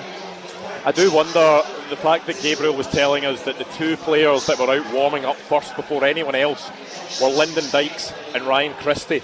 Yeah, Do you think that's deliberate? Do you think they've been told, go out, you are more likely to come on than anyone else? If Scotland use that first substitution window, would you expect the two of them to be the ones to come on if the game doesn't change massively? Yeah, 100%. He might just go and mix up a little bit with, if it doesn't happen in the next 5, 10 minutes, 15 minutes, whatever it may be. He might have a game plan anyway for the start. You know what I mean? He could take off his front two, believe it or not. He could go and play Dykes and play Christie, a willing runner, just off him, and all of a sudden cause him a little bit of a problem. Look, Steve Clark's a very, very good manager, very good coach. Tactically, I think he's very good. Sometimes we all get frustrated because we think he's so negative, but he will have a game plan. Of that, there's absolutely no doubt. But let's see what happens here. Next goal, so important in this game. Well, we have kicked off for the second half, and you just feel in this bar and probably across the country, and for the supporters in the stadium in Boston and in the fan zones over there, that's maybe where it goes from that party atmosphere at half time.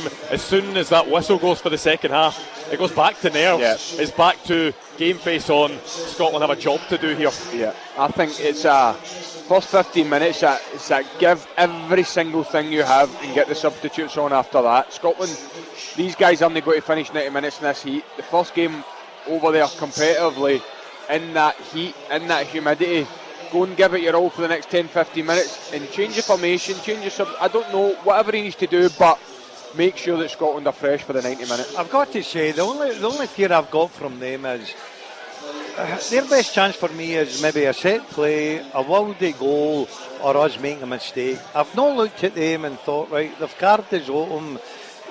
Little problem with Hickey for me. I don't think Hickey's been at the top of his game. I think that if there any weakness, as well there, Aaron Hickey, it's been down our side. Maybe the wee kind of when he let the guy get in and nick it and get a shot away first half. He's a good player and he's been terrific, right?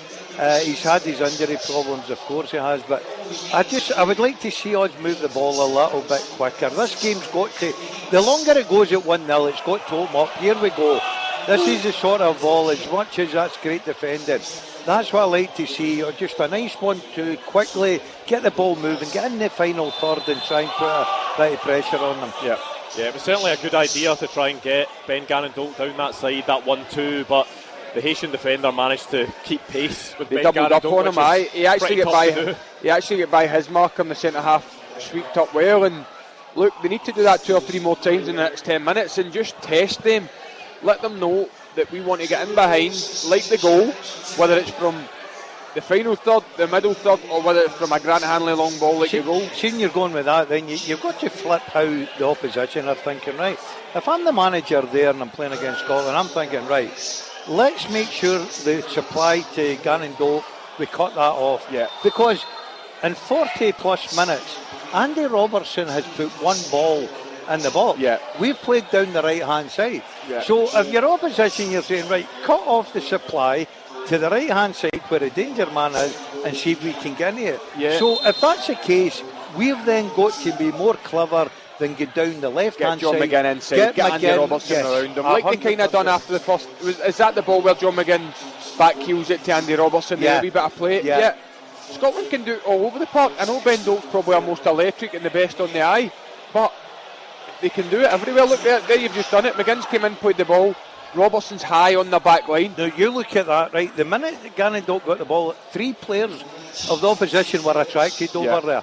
They're saying, right, that's a free kick. Brilliant. He just knocks the ball one side of the Haiti defender, tries to run on the other side, and the defender, all he can do is take him down, and it means, I actually thought for a second it had gone through the legs of the Haiti defender, but it didn't. It went round one side of him, and he knew that all he could do was bring him down. The experience he put in, that's his name, isn't it? Experience. Yeah. Oh, is it? Yeah, that's the name of the left back. Do you know something? Experience. As much as he's just lost the ball there, but I love this. It gets back to the olden day winger for me. I love people that are so positive. Yeah. You know, you see a lot of wingers now, they get the ball and the first thought in their mind is, I'll play it back the way. Yeah. I'll play it back the way. This guy, his only thought in his mind is, I'm going to buy you. I'm going to take you on. You might beat me, but see if I beat you, I've got a great opportunity to give one of my strikers or McTominay or McGinn or whatever a chance to go and the good managers back in the day would say, look, go and take him on 10 times, and if you beat him 4 or 5 times and you get a cut across in or we get a goal, brilliant. The other 5, I'll take the blame. And that's the way it should be with guys like this, so they can be creative. It's frustrating when they don't do it. It's more frustrating when they get the ball, pass it back away, and they don't take their opportunity to take somebody on. Yeah, I started my career as a winger, Tony, and I was very, very quick, believe it or not. Nice. And what you said there about the managers, they used to say, me, go and take them on 10 times. If they take off you 5 times, I won't take the blame, I'll just sub you. The problem with me is, I never had any pace. I played as a winger, and they said, look, don't ever try and take somebody on. We don't want to see that. We don't want to see you fail so strongly. But no, Daz, you're right. Come sit next to me. Ben Doak won't get that though. Ben Doak is, I keep saying McTominay's our star, but Ben Doak's going to end up taking that role off him. I keep going back to it. I'd love to see him go and play 40 games next season and just see how good he can get to. I always say it in stories. My good mate David Turnbull was at Celtic, injured one time. He went down, the boy Ben Doak, when he was at 16, trained with the first team, and boys were walking up, big players at Celtic were walking up saying, wow, look at this kid. He's gone down and running training for a young age. And I think he's had that since he was 16, that he doesn't care what's in front of him. He'll go and take anybody on. It is going to be an exhausting role for Ben Gannon-Doak, picking up the ball, running at defenders, and Scotland, I said earlier on, didn't really have a player like Ben Gannon-Doak before he came on the scene, but there was nobody else that could really pick up the ball and run at players in the same kind of style. The fact that Finlay Curtis is now in the squad, he's a slightly different type of player, but it means that you've got someone that is capable of doing similar. So if it gets to a point in the game where you feel you still need that outlet, you maybe can have a like-for-like change and some fresh legs. To be honest with you, Andrew, I think you'll be looking at his forward line. I think you'll be looking to change it. I don't think Gannon-Doak will be first in his mind. Adams has been brilliant down the flank with the goal. I totally agree with you, Daz. See, even here, see if he brings on a Christie and see where Shankland is, puts Adams up so that they've got an out ball. At the moment, they're not getting out. There's no way we're getting out with 2 strikers sitting on the edge of our D. See if he put a Christie on and pushed one of them up and just let Christie shuffle. It would help them get up a lot more. And Scotland can't afford to sit and protect a 1-0. Do you know the worst thing about management, Tony, is you're loath to take off your goal scorers. I know. You hate the fact, but this is where you earn your money as a manager. You've got to say, this is a squad game. I might have to sacrifice. Shankland's been in banging for. Listen, don't be surprised if next 10 minutes Shankland bangs in the goal. Haiti have played a shot from the corner. They get the ball into the box, sails over everyone. By the way, I'd actually go as far as to say Haiti have caused the most problems in the boxes in terms. I know McTominay's shot was brilliant in the goal, but the balls they're putting in, how's somebody not in the end of a couple of these? There was an outside of the ball, one at the start of the middle of the first half as well.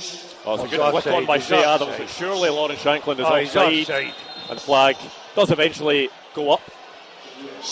He was running down Sucky Hall Street there, you can tell he was offside. When he was meant to be in Argyle Street. Do you know something? I think it's not been a good night for Shankland. He's a brilliant player. Yeah. That's frustration to me. He's going early. He's desperate to make something happen. He wants to make something happen. He's a World Cup. He's come in great form. Do you know what I will say though? He's worked through it. He's went back and nicked a couple of balls. The start of the second half, you could see he took one off Hanley's toes. That is brilliant defensively by Ben Gannon-Doak. We've talked about how important he has been going forward. He's back there at his own byline. He gets his body between the attacker and the ball, and he just ushers the ball out of play. I think he's a right daft that he's just all in, and I love it. I'm all for it. Can I just say something? I love that defending, right? I hate the reaction, the reasoning, because I remember in Germany, I went to Sandy Robertson and Tierney doing the same reaction after 10 minutes, and all of a sudden we got absolutely trashed. Just bumping each other, celebrating 7-1 down, they're both wobbling off. See, if I was Steve Clark, I'd be shouting on him, by the way, son, just to let you know that's your job. That's what I picked you for. Well done, high five, don't do that again. Exactly, just you get yourself up there. But it's great to see how much it means to these guys, Yeah, absolutely. Shankland tried to release Ben Gannon-Doak down the right with a first-time ball there. Didn't quite come off, but it was a good idea. Do you see the balls, the ones that are bouncing? I'd like to see Ferguson just get it on his chest and get it down. Do what McTominay's done a couple of times and just take the sting out of the game. I've noticed early on McTominay was bombing on and bombing on. He looks like he's sitting there. This is where he should be. Cross into the box from Scotland. There's Ben Gannon-Doak, whose shot is blocked, and it will go out for a Scotland corner. But it's a wonderful delivery from that left side. Is it Robertson? Yeah. Yep. Only one thought. I love that as a wide player. Shankland couldn't have got on that because he's putting slightly that off. ball in early. It's a brilliant ball. That's where he's brilliant at, Robertson. He's in the last 20 years, he's one of the best I've seen at that. Just feeding that ball round the back of defences from fullback. Delivering a ball on the move. Yes, and just feeding it round the back. Just using defenders to get it in the right spot for your attacker to move on to. No, look, even that though, that's positive. Ben Doak was at the back post ready to hit that in if he could. John McGinn's corner is headed up into the air by a Haitian defender, and I think McGinn will get the chance to deliver again from the same side. And especially in games where you talk about conserving energy and because of the heat, if you can score a goal from a set piece, invaluable. This World Cup. It's so important modern day football, isn't it? You know what I mean? You look at Arsenal, who won the English Premier League. Even Aston Villa. They've got Austin McPhee. Did you see the goal they scored in the final? The goal they scored in the final where it comes played out, dinked over, and it's a volley for Tielemans on Rodgers. I can't remember who it was. Goal. That's what Austin McPhee's there for. He's proven over the last couple of campaigns he can get them on the money. And it is, of course, Aston Villa's set-piece coach is Austin McPhee, who used to also be Scotland's set-piece coach. Yeah. But Austin McPhee he's at the World Cup with Portugal. Oh, I thought he was still there. No. I'm giving you false info. No, he left the Scotland set-up. Was it just over a year ago? Maybe Austin McPhee, but he is at the World Cup. He's chased that dollar. He's now telling Ronaldo where to go at set place. Oh no, does McTominay look Ronaldo's telling him where to go, Dan. I was going to say, does McTominay look a little bit uncomfortable there? I don't know, the camera seemed to zoom in on him. He looked in a slight bit of discomfort. I might be reading too much into it. Nah, I think he looks alright, but I think what Daz said is you're maybe right in terms of his lungs will be burning, that's for sure. The role he does, he scoops things up in his own box and he gets on the end of things in the other box. That's normal to be tired. That's good, and I think that's good play. That's a free kick. I think McTominay probably does need reined in a little bit because you can't do what he does in that heat over there for 90 minutes. It's just not going to be possible. Yeah, he certainly wants to be at the centre of all the action, Scott McTominay. Well, we're getting to that usual time for managers, nearly 60 minutes on the clock when they start making certain changes. I'm going to be really interested to see which Scotland's first changes are. I think they're going to look at the forward line. Christie for Shankland, I'm going to say does. I don't think you'll be far away. I think just for a wee bit more control. 4-4-2 is all well and good, and it's worked. But I don't think we've had full control of the game in a game where we can. I know we've had more possession than them, but I think we can probably get our foot in the ball a little bit more. It would maybe let Ferguson sit back and let McTominay and Christie maybe go a wee bit more forward, get closer to their box and try and make a few passes around their box. Sometimes you see the camera pan to the dugout or the players that are warming up and it gives you a slight preview of who may be coming on, but we've not seen any shots. Yeah. No, like that yet. No, he maybe just be giving it another, 5-10 minutes. Obviously, with the heat and everything, he's got to make substitutions, and he'll make a few. But I don't like. I've seen this World Cup. I don't like the 1-0 comfort. I would like to see the second goal going in, if I'm honest, Andrew. It just takes something out the blue that could probably ruin our night, which early hours of the morning now. They're getting a lot of balls in the box, isn't they, Daz? That's great play. Can Andy Robertson deliver from this left side? He does it so often. Lawrence Shankland sliding in. It will go out for a Scotland corner. Great movement for Shankland. He knew exactly where Robertson was put it and he tried to get round. It's exactly where you want to see Andy Robertson get on to the ball.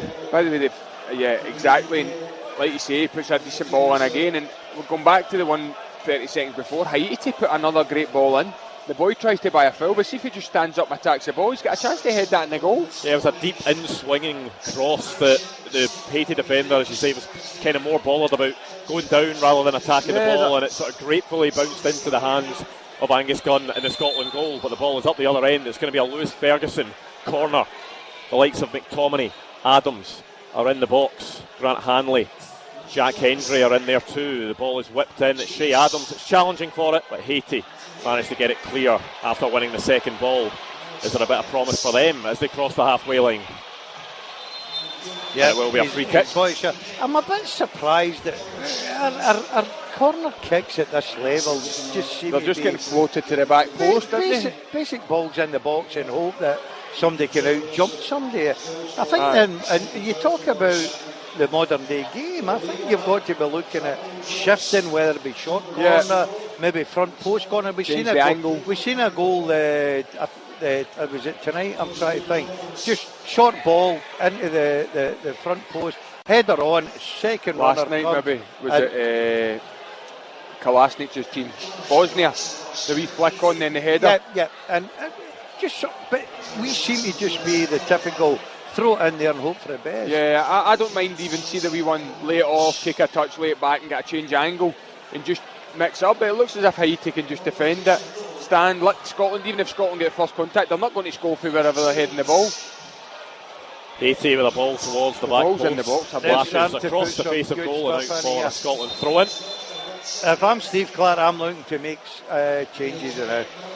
I've got to admit, I think we need. We've went stale, haven't we? Yeah, I think we need something. Well, they've. Going to be the first change for Haiti. It's going to be Casimir that comes on, and it's going to be Lovisius that comes off. Dietzen. Or is it Dietzen that's coming off? I think his name's Dietzen Lovisius. Aye. But he makes his way off the park, so Haiti are the first to roll the die and see if they can get back into this game. My little worry in the second half is we have not tested this goalkeeper once. Yeah. Not once. I was confident before the game, and I still am, but we need that comfort blanket. There's no doubt about it. Scotland need that comfort blanket.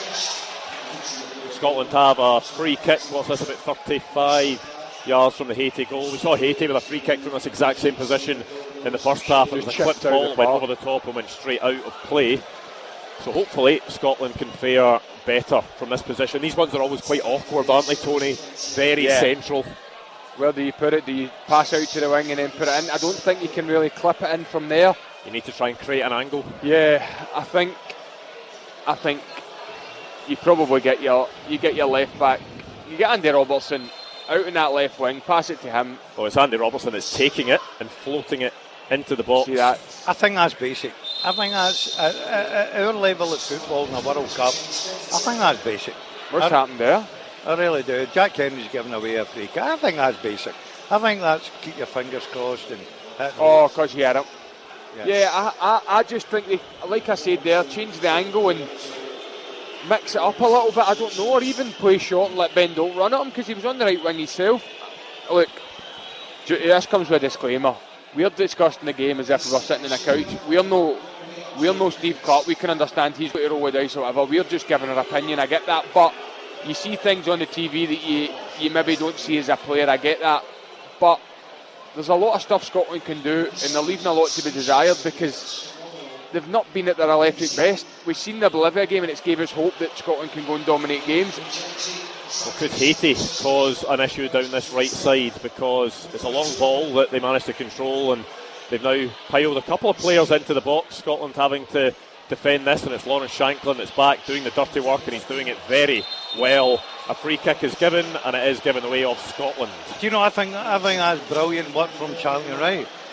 But for me, I don't want him there. No, I think we've got players that can do that job. Right. Why have we got our goal scorer actually being a defender? Yeah, I'd agree with you there. What I do think is he's not had the best of games tonight, Shanklin, but he's working through it. He's working hard, and I think that's all you can ask for. Maybe you have an off night, but see if you work 100%, that's what Steve Clark wants. I do agree with you. I think we're so deep. I think Shanklin's there because of the way we are playing as a team. And I think, like we said, Tony, we'll get back to one thing. I know you're talking about doing a third, but if Shanklin's back there working so hard for the team, right, and defending, think about what we keep talking about, the heat, community, right? When the eventually runs 60 yards up the park and the ball comes up to him, he's not got the energy to do what he's good at. Yeah. So basically, believe in the players. I just see this team growing into this game. I think Steve Clark's got to make changes now. He's got to freshen it up, whether it's a change of system, whether it's a change of personnel, I don't know, but I think he's got to roll the dice because we've not tested the goalkeeper. They look like they're, as much as they've not tested our goalkeeper, but they look a bit more comfortable. Well, there is one of the new rule changes in practice because Aaron Hickey has taken too long to take that throw in, and what they have decided to do is it is a throw in now. I like it. To Haiti. I like it as much as it's went against us. I like it. I'm fed up with this. The guy standing with the ball, walking halfway out the pitch, and it takes Haiti. Listen, this is a World Cup. This is the biggest spectacle. This is what we want to see. I said about the referee, I like a couple of the changes, and I think the changes are making the game go quicker. So I like that as much as we've been punished for it. I like that. They've been well warned about it, you should know. Yeah, you should have one eye on that. It's just stupidity. But it's only a throw-in, I suppose. It's not really going to cause you much problem. But again, Haiti have got the ball now, they're in control. It's just sloppy, isn't it? There's a big switch from Haiti that looks like it is going to come off. And it is that Providence down that left side that's trying to cause an issue, or I think it's Experience and Providence are the two players down the left side. I'll be honest with you, I think they've looked at the first half, and I think they've looked at Hickey, who I like Hickey, good player, but I don't think he's been at his best tonight. Yeah, he's lacked a bit of football in the last couple of months, and it probably shows. He's not been at his sharpest. I mean, he's lacked football for the last couple of years, really.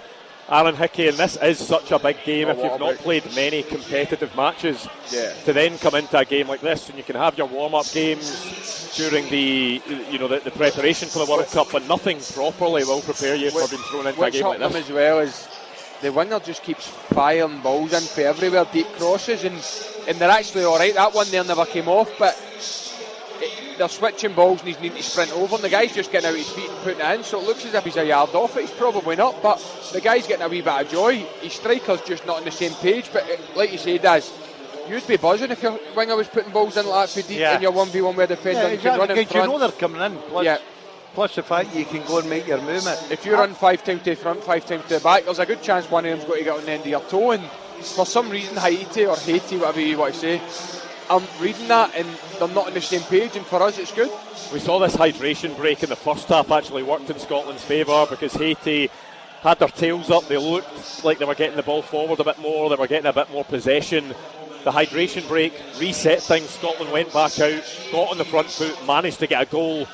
Scotland need to hope that they can do the same again using this hydration break. I'm going to be honest with you, Andrew, I think this is so important. I think we need at least another goal here. Yeah. I do, and I hate harping back to it. I watched that Morocco-Brazil game, and I'm a bit concerned that if we're going to get through here, and we've got a great opportunity to go through, even as third qualifiers, I think we need another goal. I think another goal minimum, Daz. I still don't know if 2-0 is going to be enough, because you don't know what you've got with Brazil. Brazil can turn it on and win 2-3 game.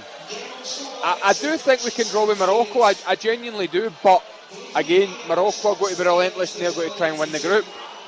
I would like to see Scotland win 3-0. I know it's easier said than done, but I'd like to see them go for it, because if this was the last game, you're thinking if you were on goal difference, on a big negative goal difference, you're going to try and throw the kitchen sink.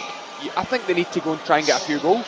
The surprising thing there is, and listen, I'm 100% behind him, Steve Clark. I'm watching the pictures coming in there from Boston, and the break, he's just standing back.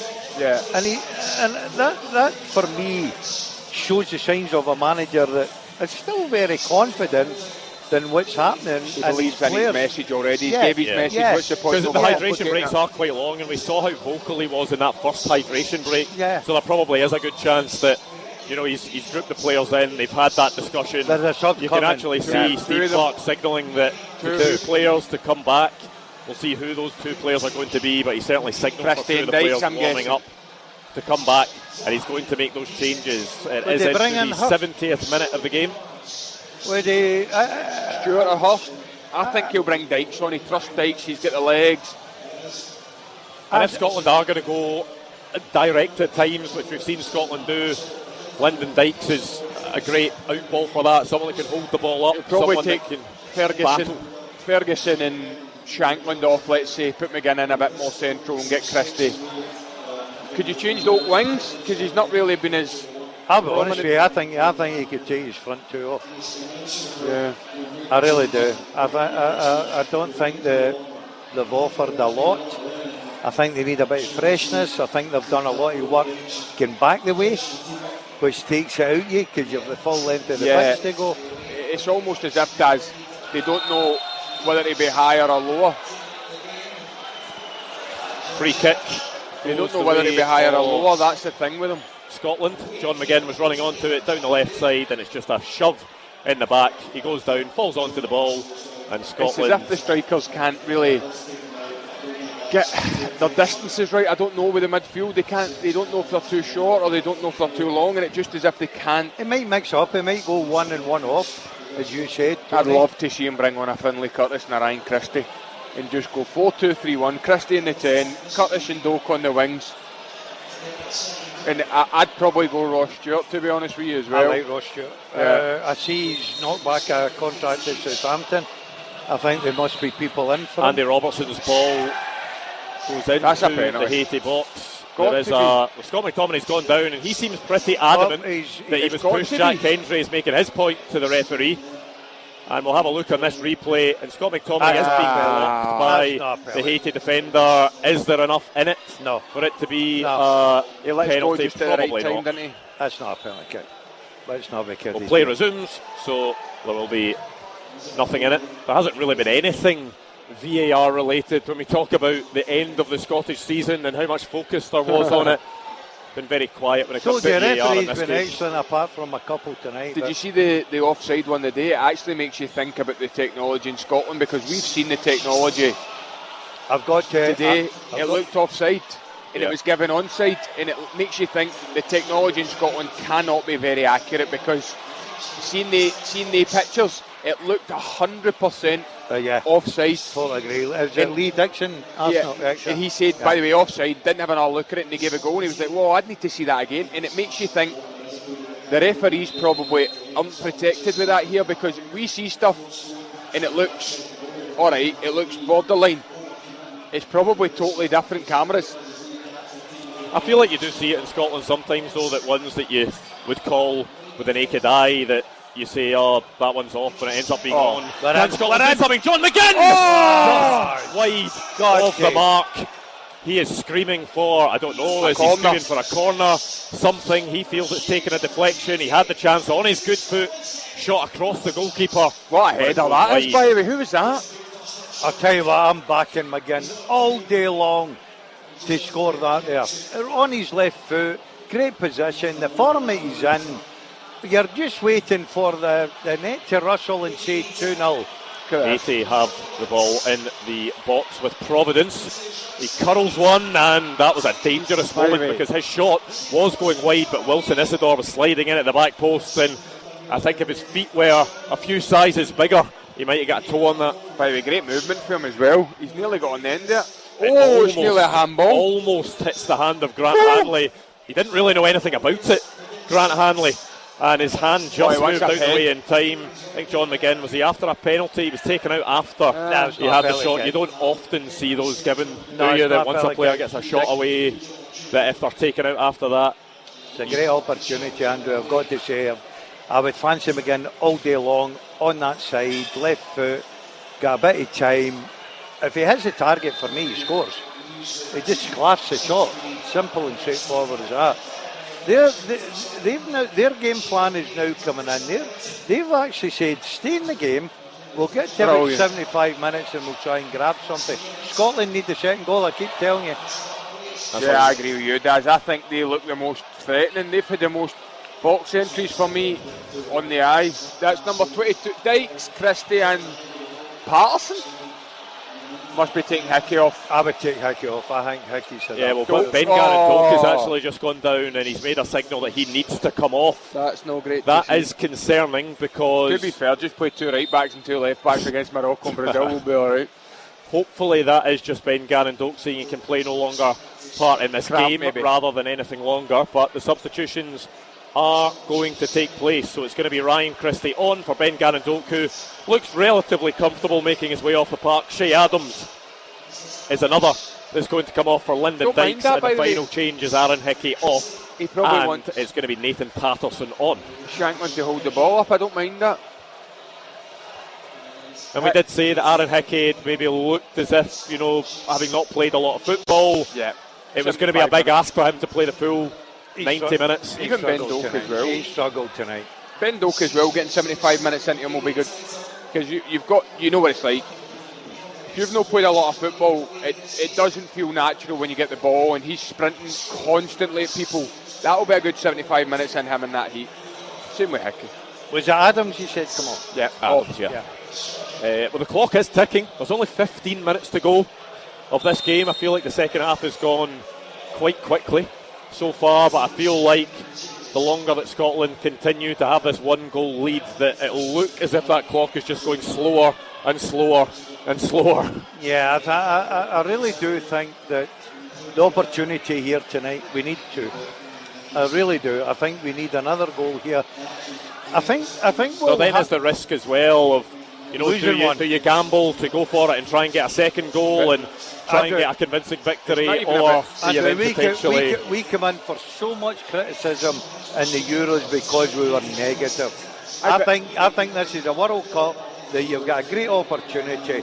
Like I've looked at. But then I think it can be then lose-lose for Steve Clarke, because if then he goes for it in this game and Scotland concede, then people will be like, well, you had 3 points in the bag potentially and you've gone for it. Now, Andrew, though, and they're still conceding a lot of, I know not chances, but a lot of wide crosses in the box into good areas. A lot of box entries. How many times do they get a foot on the ball in our box? They're not even going for just go for it and deal with that after. Get a bit higher. Make sure they can't just put balls in where they're pinning you in your own box. Get your line higher. Get everybody up a bit and go for the game. Because I'd say now, if they don't draw with Morocco, that's not going to be enough to get you through to the 32. A 1-0. A corner for Haiti. It is a right-footed outswinger headed away, but only as far as a Haitian player on the edge of the box. Can they deliver from this right side? It doesn't make it past the first man, and eventually it is Lyndon Dykes that just puts his foot through it and gets it away. Will Haiti be forced all the way back to their goalkeeper? No, it is Experience who is on the ball. It's some name, isn't it? Experience. Yeah, there's a YTS. His first game. Somehow makes it funnier that his first name's just Martin. Is it Martin? Martin Experience. Martin Experience. Need some. Oh. Scotland pinned back, and Haiti now just playing the ball around, trying to find that opening. They play the big diagonal, which is really good. And now a chance to get past Ryan Christie, and the player does it. He cuts back. It goes to the edge of the box. Could Haiti cause a shock here and get an equaliser? Oh no. The shot from the edge of the box, it hits off the backside of a Haitian player. No, it was Hanley. Scott McTominay loses it at the edge of his own box, and the strike is blocked by Nathan Patterson, and it's going to be a corner to Haiti. In real trouble here. We are going deeper and deeper. Our forwards are starting to play like defenders. That's a hand, by the way. That's his hand there. I think that's going to be looked at potentially. Is it going to be looking at? No, the referees are good. Maybe not. I'm a bit concerned here, I've got to say. No, it looks as if there's nothing to be seen there. The corner will happen, and it's going to be the left winger Providence who's going to take it on his right foot. The left arm goes up to signal what he's trying to do from this corner, and Lyndon Dykes, that is one thing you'll get from Lyndon Dykes as well. He will, be that out ball, try to hold the ball up at one end, but defensively from set pieces, he can be a big asset to Scotland in the closing stages of this game. Andrew Adley, I hate to say this, right? I don't know if Steve Clarke's looked at bringing on Dykes to defend corner kicks. Yeah. Rather than be an attacking force. You know what I mean? I think Scotland are now looking like a team that thinking, okay, we'll take a 1-0. We are offering nothing here. Absolutely nothing. Yeah, I tend to agree. I try not to be negative, but I don't understand why we are sitting with 10 men behind the ball against Haiti, who are ranked, 83rd in the world or whatever they are. I need to check that, but what hope does it give you going into the Morocco and Brazil games? Like, go and show something. The Bolivia game was brilliant, very attacking. I know second half wasn't as many goals, but bring on a winger, do something. Get the ball in the box, that's brilliant. It's held up by Lawrence Shankland. He has several defenders around him, manages to play the ball to John McGinn. He can only really go backwards because he's under a lot of pressure. He felt he was fouled. That's I think we thought he was fouled. It's not given. Haiti will break forward, and there is now an opening with Providence, and it is a good block by Grant Hanley. The Scotland players are asking the question why John McGinn wasn't given a free kick at the other end of the park, but it's not going to matter now because Haiti will have the chance from another corner. I'll tell you what, there are a few nervous Scottish fans in Scotland, all around the world, and especially in that stadium. And I think especially down that dugout, because I think Steve Clarke will be thinking, this is looking a little bit uncomfortable for my situation. I know if it was 0-0, what team I'd rather be on here, the team that's the aggressor is definitely Haiti, innit?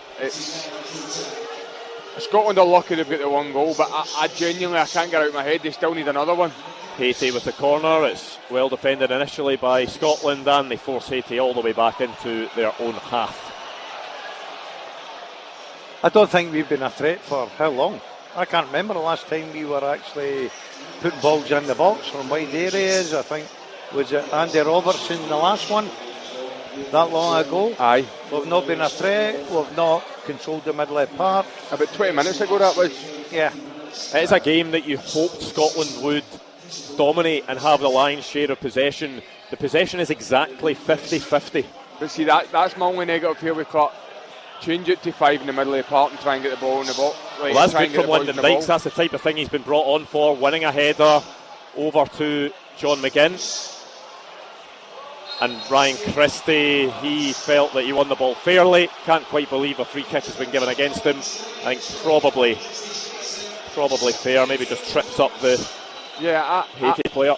There's a couple of changes coming. Kenny McLean and Finlay Curtis, the next two on. He'll take Shankland off here, maybe. Number 7, Ferguson. No, McGinn, sorry. John McGinn, his race is run for this match, and it's going to be Finlay Curtis, so offer something very different out in that wide area. Finlay Curtis, we've seen how dangerous he can be in front of goal. Finlay Curtis, he proved it in that game against Curacao. He came off the bench, scored almost instantly. You've seen it for Kilmarnock, down that left side, opening his body up. Those finishes with his right foot into the far corner. Andrew, I think this is a very positive change. I think we'll get a better look at it now, but that looks like McTominay's off Dykes, Christie on one wing, Curtis on the other, and then just go, and McLean and Ferguson can sweep up. We need another goal, and I think Steve Clarke knows that, and that's a very, very positive change for him.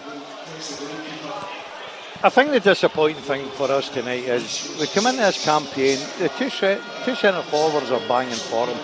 They're now, and I know the heat and everything, they offered absolutely nothing tonight. We've changed that, but we're going deeper, and we're inviting him onto us. I'm a bit concerned about this, I really am. I've just looked outside over to my left there, and I can't believe that there are people out there taking a smoking break at the moment with 7 minutes to go of Scotland's first World Cup game. It's probably just a calm, just get outside, get a bit of fresh air, calm any nerves for the final few minutes. I think we'll be standing next to him very shortly. I don't smoke. Asking for twos. Yeah, I think it's a panic break, not a smoking break. No, it's a get your eyes a break, because we need to give something here. I like the change for him, I'll be honest, but we just need to get our foot in the ball, and the first 5 minutes compared to now is a drastic difference. As your goalkeeper had a save in the second half to make? Their goalkeeper? Yeah. I don't think he's had a save all game to make. which is a bit disappointing. But see, at the end of the day, you can always take positive. Yeah. If you get a clean sheet and you get 3 points, you're top of the table. Aye. You're top of the table. But you're going to need a better performance in the next couple of games, as we witnessed tonight, because we're up against different opposition. Haiti with the cross, and they almost score. It was Piero in the middle. The header was really good. The cross was perfect. The header was great and just wide of Angus Gunn's goal. By the way, goodness me, that was close. That chance has been coming for the last 35 minutes. Let me tell you, that goalkeeper Gunn is getting nowhere near that. That's chance, in the back of the net if it hits the target. That chance has been coming. That's been their game plan. Swing the ball in the middle of the box and get a head on it. And wow.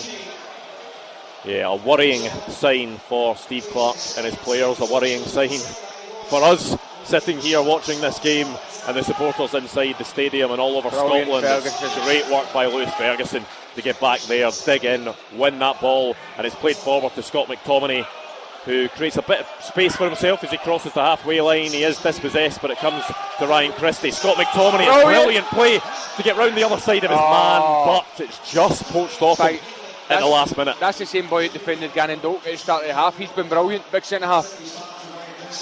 Wow, McTominay just looks like he's got something, doesn't he? He looks like he can just create something, and he looks as if he's desperate to be in the big moments. He just has this ability at times when he's striding forward just to brush players aside and make it look as if he's just a different breed. He's a top class player, no doubt about that, but he's like every other player.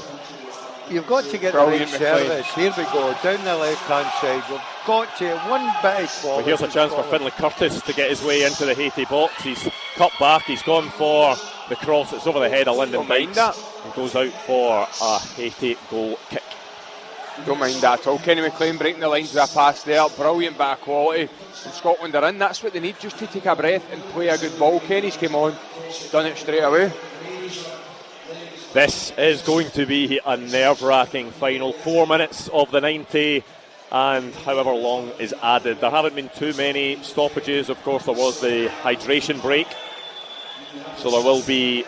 I think we need a panic drip break now in the next couple of minutes. I get a fire hose on. Cold water. Yeah. I've got to say, I said earlier before the game kicked off, I thought we'd had enough experience to handle the pressure. And that pressure, of course, we look a bit nervy. Yeah, I don't like that. They're tucking into a back five. The wingers are coming back next to the fullbacks. I don't like it, Daz, because one ball... We're defending for a 1-0 here. Let's not be kidding. We're holding on for a 1-0. I don't like that at all. I know it's not ideal because people look at the complexion of the group and the fact that Morocco and Brazil played well earlier on and maybe puts the fear into people a bit, but this would still be Scotland going to a World Cup and winning the first match. So and top in the group. And being top of the group, a third of the way through the group stage. So it may not be a hammering that some people would want, but it would still be a huge win for Scotland if we can go and get this 3 points. What we need to do now is go and get a draw against Morocco, and that's a brilliant win. Yeah, I know that we can be negative and say we need a 2-0. I think that would be a don't get me wrong, you look at this tonight, you'd fancy Scotland to win this comfortably. I looked at Morocco, for me, in a different league. Right? No disrespect. See if Morocco and Brazil in a different league, this isn't a great result then, Does. That's my concern. I think we need another sort of goal to give us at least a cushion. Yeah. And I think everybody realises that. Tony, there's nothing up with that. But we also don't know exactly, what it will take to get through. People talk about goal difference and talk about, it could be 3 points with -2. The bar could be lower than that. How gutted would you be though, if the reason you didn't go through is because you didn't beat Haiti 2 or 3-0? Like you talk about Zaire, I never seen that. I was a long time before I was born. But that would be a sickener. But it was different then, because I remember Yugoslavia beat Zaire 9-0, and I'll never forget it. The manager of Zaire was Yugoslavian, and he brought on his goalkeeper at half time. It was 5'4", right? He couldn't even touch a crossbar. They had to give him a scout shot. And this is true, isn't it? This is true, right? And Yugoslavia beat them 9-0. Yeah. 9-0. Brazil in the last game beat Zaire 3-0. We only beat them 2, and we're beating them 3 half time. Yeah. And that was the closest we ever got. You should have seen the guy come on with a pair of ladders. Still 5'4". He had to come on with ladders. 30 seconds to go of the 90. Scotland edging closer to what would be a historic win, a win that has been a long time coming. Andrew, it is a game that's been a long time coming. I'm going to throw this out here, right? And I know it's late in the morning, 5 to 4. I was a bit concerned about the phone in. I want to know from the Scotland fans that are watching this, is this a good result or is this typical Scotland, a bad result and we're under pressure? I don't think you can say it's a bad result. There's no way that going to a World Cup and winning a game can be a bad result. No, you've got to understand who we're playing next. Yeah. No. I get what you mean. But if the scale is it a great result, the bottom end of that is not a bad result. A 1-0 win at a World Cup might be a bad result. My point's quite simple. If we'd have won this 3-0 tonight, I'm confident 100% we're qualifying. Yeah. Right? Yeah, I agree. Am I qualifying with 100%? I don't know. Unless, come on, we can go and do it. Here is Finlay Curtis. He dinks the ball into the 6-yard box. It's headed away. But just a flash of what Finlay Curtis can do. But the pressure will be off because he's fouled a Haiti player trying to get the ball back. He's been booked. It was 6 minutes added. We are 1 minute through those 6. I don't think it's a great result. I think we can say, fine, decent result, whatever. Let's wait and see. But the problem is, if you lose both games, you're on a minimum -1 goal difference. And they're saying that a -2 gets you through, right? If you lose both games 2-0, you're in trouble. That's the problem. And we're facing people like Vinny Jr., Hakimi, these types of guys. But I am being positive, don't get me wrong, this is a good result. Winning a game is a very good result. However, we are at a place with this squad, with this quality in the squad, we need to be going through the group stages. Well, I think I'm going to put a wee bit damper on this. I don't think, listen, love winning first game World Cup for 28 years, brilliant. I think we've missed an opportunity. You don't know how other groups are going to pan out, though. Like, I know. And the thing is, when it comes to that -2 goal difference that people talk about, that might not be the bar. See, the problem is, though, the 4th place team like Haiti and other groups, number 3 will probably beat them 2-3-4-0. There's going to be teams a lot higher on the goal difference than us. That is the problem. What do you think of the performance? I think it's been poor. I think it's left a lot to be desired. Yeah. Listen, a deflection. Exactly. I take everything into consideration. Look, I'd rather be more positive than negative. I would love nothing better for Scotland to qualify out the group stages. Oh. Yeah, that's a pretty nasty head-on-head collision I think it between might have Lyndon been forearm and head. And a Haiti player. He may have just caught him on the back of the neck with an arm. He seems to be okay though. It looked a bit worse than it maybe was. Just maybe shouldered him in the back. But what it does do is it gives Haiti the chance to get the ball in the box. We saw it earlier on in the Qatar-Switzerland game that Qatar ended up getting an injury time equaliser. And as much as people talk about goal difference and, good Scotland have won this by X amount of goals, the thing Scotland need to make sure now is that they just win this game. 3 points. Because Haiti have the ball in the box and it was a chance. The Haiti player was falling, managed to do well to actually get a shot away as he was falling. But luckily for Angus Gunn, it went straight to him. I'm actually home for a full-time whistle now. I'm not even bored of a single. Lyndon Dykes with a head on to Ryan Christie. You're not going to get the full-time whistle anytime soon because 2.5 minutes to go of the minimum 6 added. We've offered nothing second half. Nothing. Haiti win the ball back on this left side. Yeah, they'll get a cross in the box, watch. It's floated into the box. Haiti do get the first contact. It wasn't a very good first contact, which Scotland will be happy about. Ryan Christie unable to win that battle. It was 2-on-1 as the ball was bouncing around the halfway line.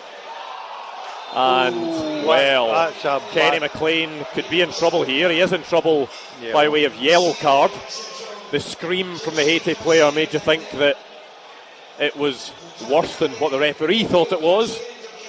We'll see this again. Oh, that's high. Yeah, that's Kenny McLean goes in with his studs up. He catches the Haiti player on the knee. It's a wee knock.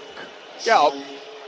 There certainly wasn't a lot of force in it, is what you would say. He does catch him with his studs on the knee, but there wasn't maybe the force that... Yeah, I think that's what lets him away with it. Let's not be kidding here. He's high. We're not debating that, not for a minute. Well, it's just going to add a bit of time to this game because the Haiti player's getting treatment. And he stayed down, and what else it's going to do is it will give... By the way, Haiti the chance to get the ball into the box from this free kick. Just seeing that headed chance that Haiti had earlier on in the half, and it was not far away at all. Can I ask you a question? You still sit and watch now. In my opinion, he should score. He needs to score. He should score, Tony. Doesn't he connect, does he? You can see the nerves on the players on the Scotland bench because none of them are sitting down. They're leaning over their seats. Nervous energy. The supporters in the stadium, the ones that the camera were focusing on, seem to be in good spirits. They think the game's about to begin. Like, you're now at the stage, 1-0, take it, get out of there, regroup, top of the group, clean sheet, start thinking about the positives, but we've got two very, very difficult games. This is just adding to the tension now because quite a big delay with the Haiti player going down with that injury. Thankfully, doesn't look to be any VAR involvement, so Kenny McLean's yellow card will stay as a yellow card. But the ball is out wide on this left side, quite deep, and it looks as if it will be maybe a low, flat delivery. But no, they go short down the left side. I've been duped by it, and it is that man Martin Experience who is looking to take a shot. By the way, how frustrated would you be if you were the Haiti manager or a Haiti player and he hits a shot from 35 yards at that point in the game? For us, we will not complain. Experienced by name, definitely not experienced by nature. That was pathetic, Martin.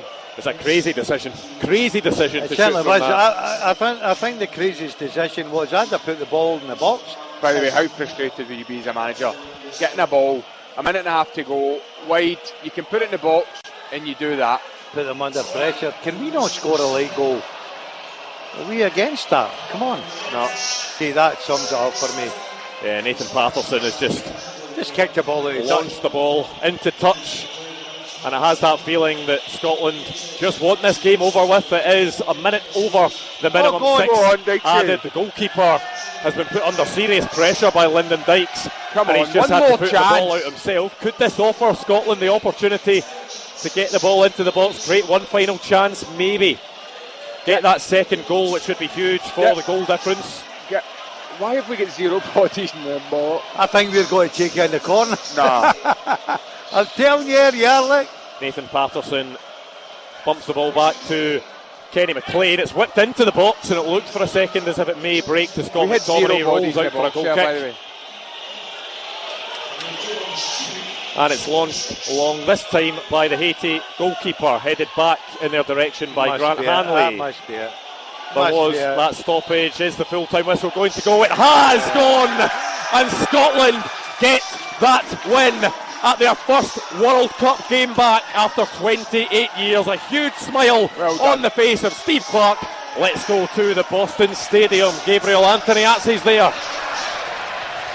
Full time, Scotland have beaten Haiti 1-0. John McGinn's double deflected strike in the first half, the difference, and the Tartan Army have lift off here in America. They top their group at the World Cup.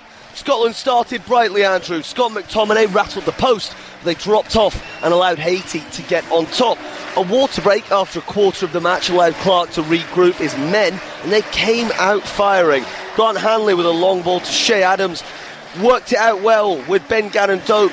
Nearly scored himself. A great save from the keeper, but it fell to McGinn. Following in, 2 deflections, the net rippled and the stadium roared. And listen to the Scotland fans now, Andrew. You can hear them celebrating from Foxborough all around the world. It was very even for the rest of the game, really, and McGinn did have a big chance in the second half. He flashed his shot wide as the challenge came in from the defender. But Haiti went straight back up the other end and had their own chance, just glanced past the woodwork, and it got really, really nervy in here for the last 15 minutes. Scotland looked like they were asking for it. Piero headed wide with just 5 minutes to play. Every single Scot across the world had their heart in their mouth. And then Haiti had another serious chance in stoppage time, but Scotland held on. There may be questions over the performance and future goal difference implications, but it is job done tonight. And it is more than that, Andrew. It may be late back home, but enjoy it. This is only Scotland's 5th ever victory at a World Cup in their 9th tournament. It's their first in 36 years. Many people have never seen it. We don't know when it will happen again. And now Steve Clarke and his men have the platform to build on before the remaining 2 games against Brazil and Morocco. The North Africans are Scotland's next opponents here in Boston once again next Friday. Scotland are top of their World Cup group. Say it again. Full time in Boston. Haiti 0, Scotland 1. The game may be over, but we are not going anywhere. I can't believe I'm going to say this, because we will be bringing you all the reaction until 5 o'clock in the morning. Tony Watt, Gordon Dalziel and myself, Andrew McLean, will be here bringing you the reaction to Scotland's win, a win at the World Cup. We are top of our World Cup group. Just 2 games to go to stay there. More reaction after the break.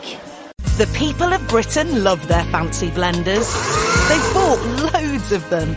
And luckily, if they bought them with Barclaycard, they earned rewards. In fact, they'll earn rewards on all their eligible purchases. It's a more convenient way to consume your fruit and veg. What you buy is your business. Giving you rewards on purchases is ours. Barclaycard, backing your future. 28.9% APR representative variable, subject to application, financial circumstances and borrowing history. T's and C's apply. It's like a jungle sometimes. It makes me wonder how I keep on going under. Get that Toyota electric feeling with the all-new, all-electric Toyota Urban Cruiser. Available with 0% APR representative and £1,500 deposit contribution. And save £1,500 with the Toyota Electrified Saving. Visit your nearest Toyota centre, Alexander Wallace. Price from $29995. Available on Toyota PCP when financed through Toyota Financial Services by 30th of June 2026. Optional final payment. Indemnities may be required. See website conditions apply. At Lidl, say yes to easy match days with food for the whole team. Like Bell's Chicken Fajita Pie for only $2.49 and Cosmo Haggis Pizza at just $3.49. Plus, over 90 Scottish big brand products in store. We've got the perfect lineup for every fan. Lidl, more to value. GB only while stocks last. T's and C's apply. Get the new Fix and Fall tariff from Scottish Gas, where prices can only slide down. If energy prices climb up, no worries, you'll be fixed for 2 years. But if later the market falls, so will your tariff. A win-win, sorted automatically by us. Price cap? Taken care of.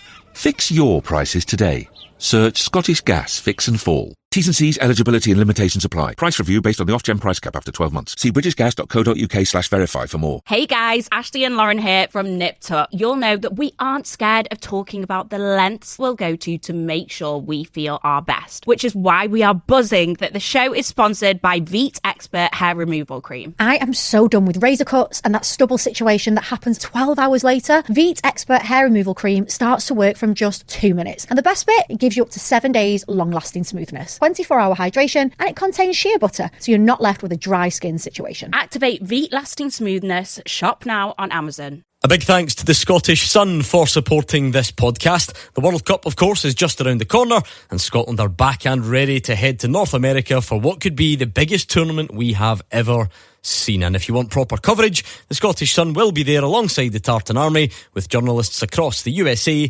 Canada and Mexico. So for 24/7 World Cup updates, reports and analysis, download the Sun app now. It's free, has got everything you need from match previews, live reports, tactical breakdowns, hot takes, exclusive columnists, the lot. Don't miss a game, don't miss a story with expert analysis and expert opinions. Download the free Sun app now. The Scottish Sun are World Cup for it. Scotland 1, Haiti 0. The full-time score. Scotland have won their first game back at a World Cup for almost 3 decades. We are top of our World Cup group. I'm Andrew McLean here at Merchant City Square with Tony Watt and Gordon Dalziel, and we are here until 5 in the morning. Can't quite believe I'm saying it, but we are here with the reaction. And we're going to bring on live callers from the bar, people that were joining us, watching it, going through all the emotions. How are you?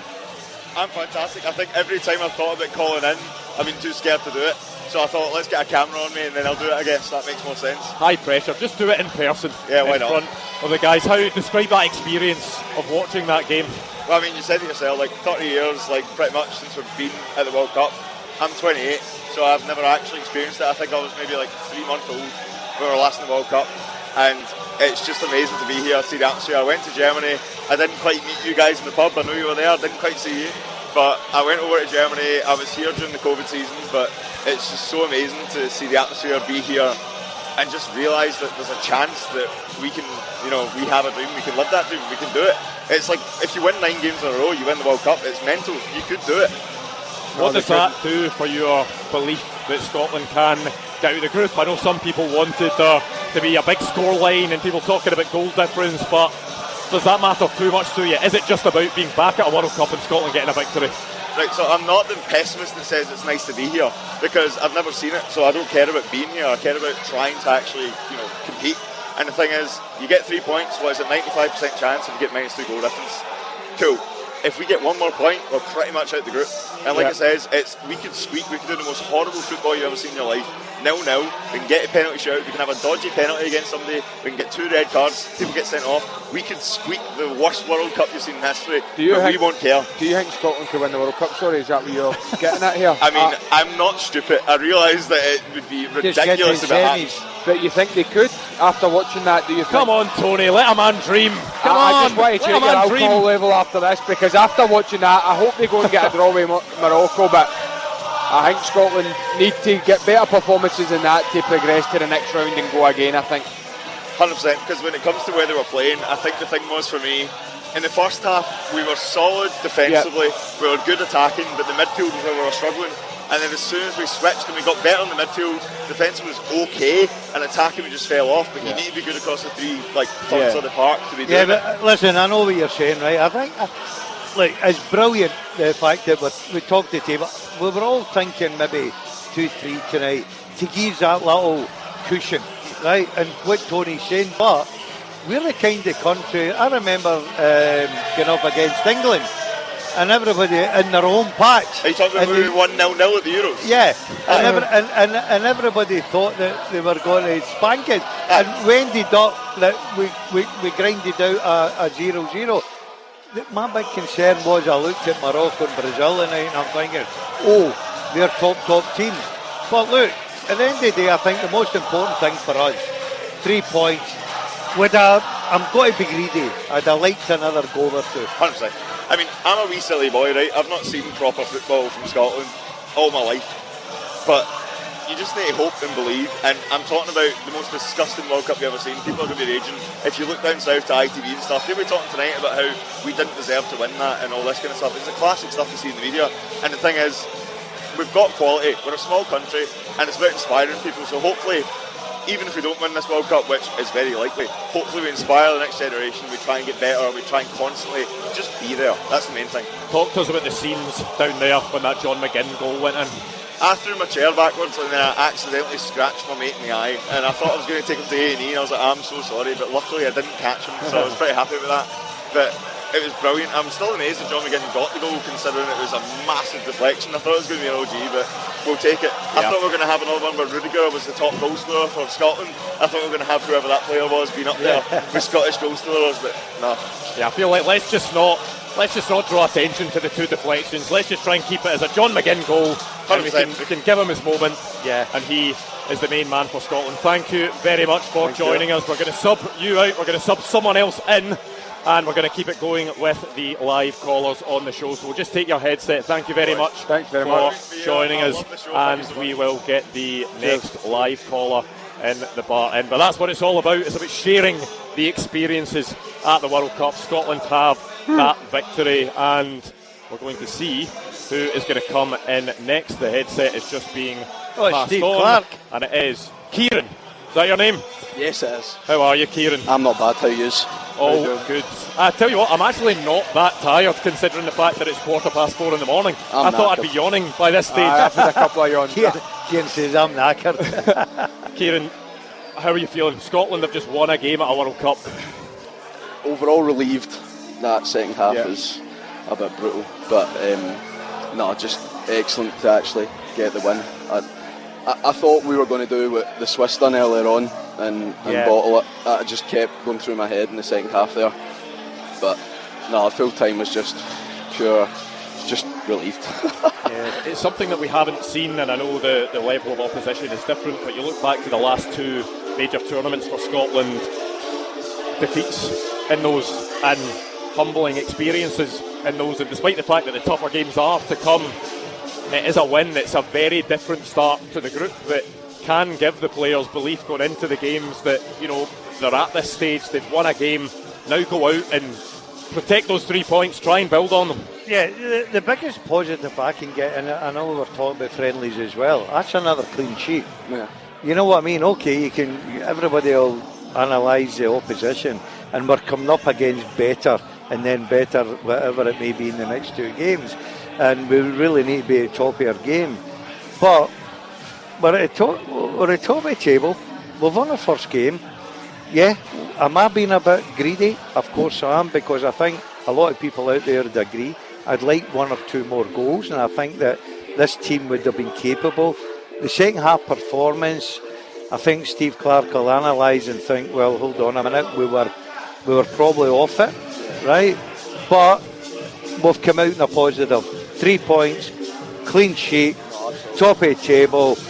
We've got two massive hurdles to come. You can't ask for much more than that, to be fair. I think if Scotland fans were to handpick a player to get that first World Cup goal, I think John McGinn would be right up there at the top of the list. The contribution that he's had for Scotland over the Steve Clark era has been massive, and he is just someone that we all want to see do well. Aye, of course. And I'm a massive St Mirren fan, so I love seeing that he's obviously went on and done stuff like this. It's fantastic. And it wasn't the best goal, but they all count. What's that evolution of watching John McGinn back in his St Mirren days to now seeing what he's been doing for Scotland? Did you always think that he'd be able to go on and kick on to that level, or has it shocked you what he's been able to do? Well, it probably shocked me to the extent of where it's gone. Obviously, captaining Aston Villa to the Europa League as well. But no, it's just excellent to see him play like that. And you think there is still more to come from these players? If you try and spin it as a positive, that maybe some of the players, didn't hit the heights that we've seen them hit before, we know that they are capable of better. Which you hope that, with a game under their belts, things will surely get freshened up to some extent against Morocco, that there can be a better all-round performance in the next game. Let's not be kidded here. It was a massive night for the players as well. Massive night for Steve Clark. They represent a country that have starved for 28 years to get to a World Cup.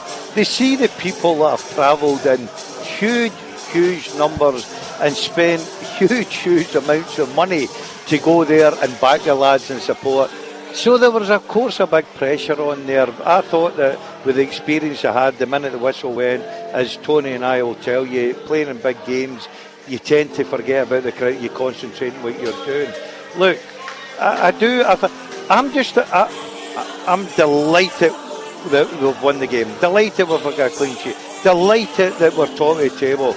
I just thought that getting into this game with the hope, there was a sort of a opportunity there just to really stamp it tonight for us. Now, once again, we'll need to do it the hard way if we're going to do it. Are we capable? Of course we are. Talk to us about the scenes down there when the goal went in. Was it carnage? Oh, it was, yeah, absolute carnage. Full pint over me, soaked. Just, amazing, but so good.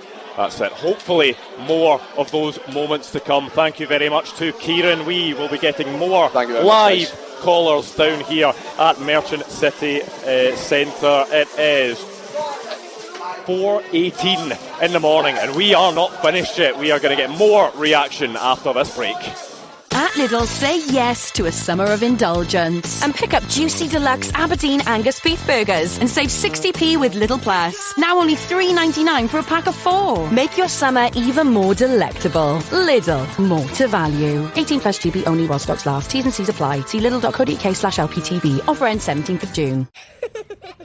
Get the new Fix and Fall tariff from Scottish Gas, where prices can only slide down. If energy prices climb up, no worries, you'll be fixed for 2 years. But if later the market falls, so will your tariff. A win-win, sorted automatically by us. Price cap? Taken care of. Fix your prices today. Search Scottish Gas Fix and Fall. T's and C's, eligibility and limitations apply. Price review based on the Ofgem price cap after 12 months. See britishgas.co.uk/verify for more. Hey guys, Ashley and Lauren here from Nip Tuck. You'll know that we aren't scared of talking about the lengths we'll go to make sure we feel our best, which is why we are buzzing that the show is sponsored by Veet Expert Hair Removal Cream. I am so done with razor cuts and that stubble situation that happens 12 hours later. Veet Expert Hair Removal Cream starts to work from just 2 minutes. And the best bit, it gives you up to 7 days long-lasting smoothness. 24-hour hydration, and it contains shea butter, so you're not left with a dry skin situation. Activate Veet Lasting Smoothness. Shop now on Amazon. Tombola presents Play Your Way. I love having fun. I mean, who doesn't? But it can be easy to get carried away. I once saw someone smash their left patella laughing at one of my gigs. Oh my word. But when you play on Tombola, you'll always be in control of the fun. With low stakes, a £1 bonus when you set a spend limit, and instant withdrawals on whatever you win. Because there's fun, and there's fun you can tell your mum about. Tombola. Terms apply. 18 plus. GambleAware.org. What a result. Suddenly it all feels possible. Across Scotland, belief is growing, with every voice lifting the team further. At Chase, we know that there's belief in every step of all great journeys. That's why we're proud banking partner with the Scotland national teams. Search Chase Bank to find out more. Push yourself to the limits and move the needle in the all-electric Ford Puma Gen E with bold 18-inch alloy wheels and signature LED headlights. Or challenge what's possible in the Ford Puma with athletic design and a mega box for additional boot space storage. Pick your Puma power. Until the end of June, you can drive away in a petrol-powered Puma with 0% APR on 4-year Ford options from Ford Credit. Finance subject to status. Ready, set, Ford. What a day it has been. What a morning it has been. I don't even know what it is anymore. It's 22 minutes past 4 in the morning. The headline news, though, is that Scotland have won a game at the World Cup. A 1-0 win against Haiti. John McGinn got the goal, and we are top of our World Cup group. We are here until 5 in the morning at Merchant City Square. Tony Watt and Gordon Dalziel here with me, Andrew McLean, and we are getting people to join us. Matthew is from Paisley, but he's sitting at the table with us. Matthew, describe how you experienced that 90 minutes. Oh, how do I explain it? I mean, obviously I wasn't alive the last time we were in a World Cup, so it's been a long wait to see something like this. Can't describe the scenes down there. It was when McGinn scored that goal, it was an absolute raptures. It was amazing. I'll be really honest, I thought overall we made quite hard work of it. Haiti were better than I expected, to be honest, although they lacked quality going forward. But to win our first game, and especially with, obviously we were watching the Brazil-Morocco game first down there, both of them only taking 1 point. points and we are top of the group now. It's perfect start, really. Yeah. It's exactly what it is like to be in a World Cup as a nation that's not fancied. That you get there and you almost enjoy everything about the World Cup apart from when the ball is actually in play, because you just get so nervous about everything. You can enjoy the goal and wee flashes, but it's just that nerves throughout the game that everyone's feeling. I've got to say, I think Matthew should be sitting here. I think he summed it up perfectly. I think every Scotland fan felt the same. To get to the World Cup, first and foremost, is absolutely brilliant. To top the group is brilliant. To get a clean sheet is brilliant. But there was a few nervy moments here tonight. There's no doubt about that. I thought second half we were off a little bit, but we've got something to work on. We've got two massive games coming up, two difficult games. But this is where we are as a Scottish team. Would you put it by us to go and get a draw against Morocco or Brazil? No, you wouldn't. You know, I was expecting maybe a 2, a 3 tonight, a comfortable, because we went in full of confidence. We looked at two strikers banging for him. Didn't look like, apart from Adams for the goal, he's run down Shankland and it just didn't click for him. So there was a lot of things that Steve Clarke, but remember, this has been a pressure from taking a country into the first World Cup. And as Matthew said there, right, he wasn't born. You've never experienced anything like this. I have. And that's why I was a little bit, I keep going back to that 74 when we never lost a game. We beat Zaire in the first game 2-0. And we lost out in goal difference because Brazil beat Zaire 3-0. And I'm looking tonight going, go on, 2 or 3 will do it for us. But we'll need to do it the hard way. There is that connection there between the supporters and the players, this squad and Steve Clarke, that your generation experiencing that. It's just a squad that are so likeable and you just want to do well and you feel that they are doing everything they can for the supporters. Yeah, definitely. I mean, if you go back maybe 7 or 8 years ago when obviously Strachan leaves and Alex McLeish comes in and stuff like that, right then it was really low for supporters. You know, attendances were dire and it felt a million miles away that we could be back at World Cup. And the fact that Steve Clarke's got us to 3 major tournaments in the last 5 or 6 years, I mean, it's just incredible, and we need to enjoy it while we can, because you never know when you'll be back at something like this. So although we've not played great tonight, we've won the game and you need to enjoy it, and we'll take what comes in the next 2 games. It's all about taking lessons from each game as well, Tony, and Steve Clarke and his staff will have watched that game, they'll go back, they'll analyse it, and it's just about making sure that you take the right lessons from that game and that the players take the right lessons from it. I think Steve Clarke's quite a cool head in terms of, he'll see this as a game coming up where he'll get something. So I think he's happy with this result. All he cares about is the 3 points. He doesn't care about a goal difference. You can see that with a smile on his face. You don't usually see one of them. I think he's confident they'll get another point, and I think he's really confident they'll go through. And that, fair play, I just have my reservations. I don't know exactly what's going to be needed. I know these stats pages say that -2 goal difference gets you through. I'm not sure what's needed. I'm not a statistician, but he must see it as a good result, so I'm going to need to believe in that as well. You know, the big difference is, for me, it's quite simple, right? Haiti had a game plan tonight, yeah. and they've done it brilliantly, because they scared us, there's no doubt about it. We're going up against 2 teams that are coming into the game's favourites. They ain't going to play the way Haiti played tonight. So it might suit the way we play, if you know what I mean. We went in there firm favourites.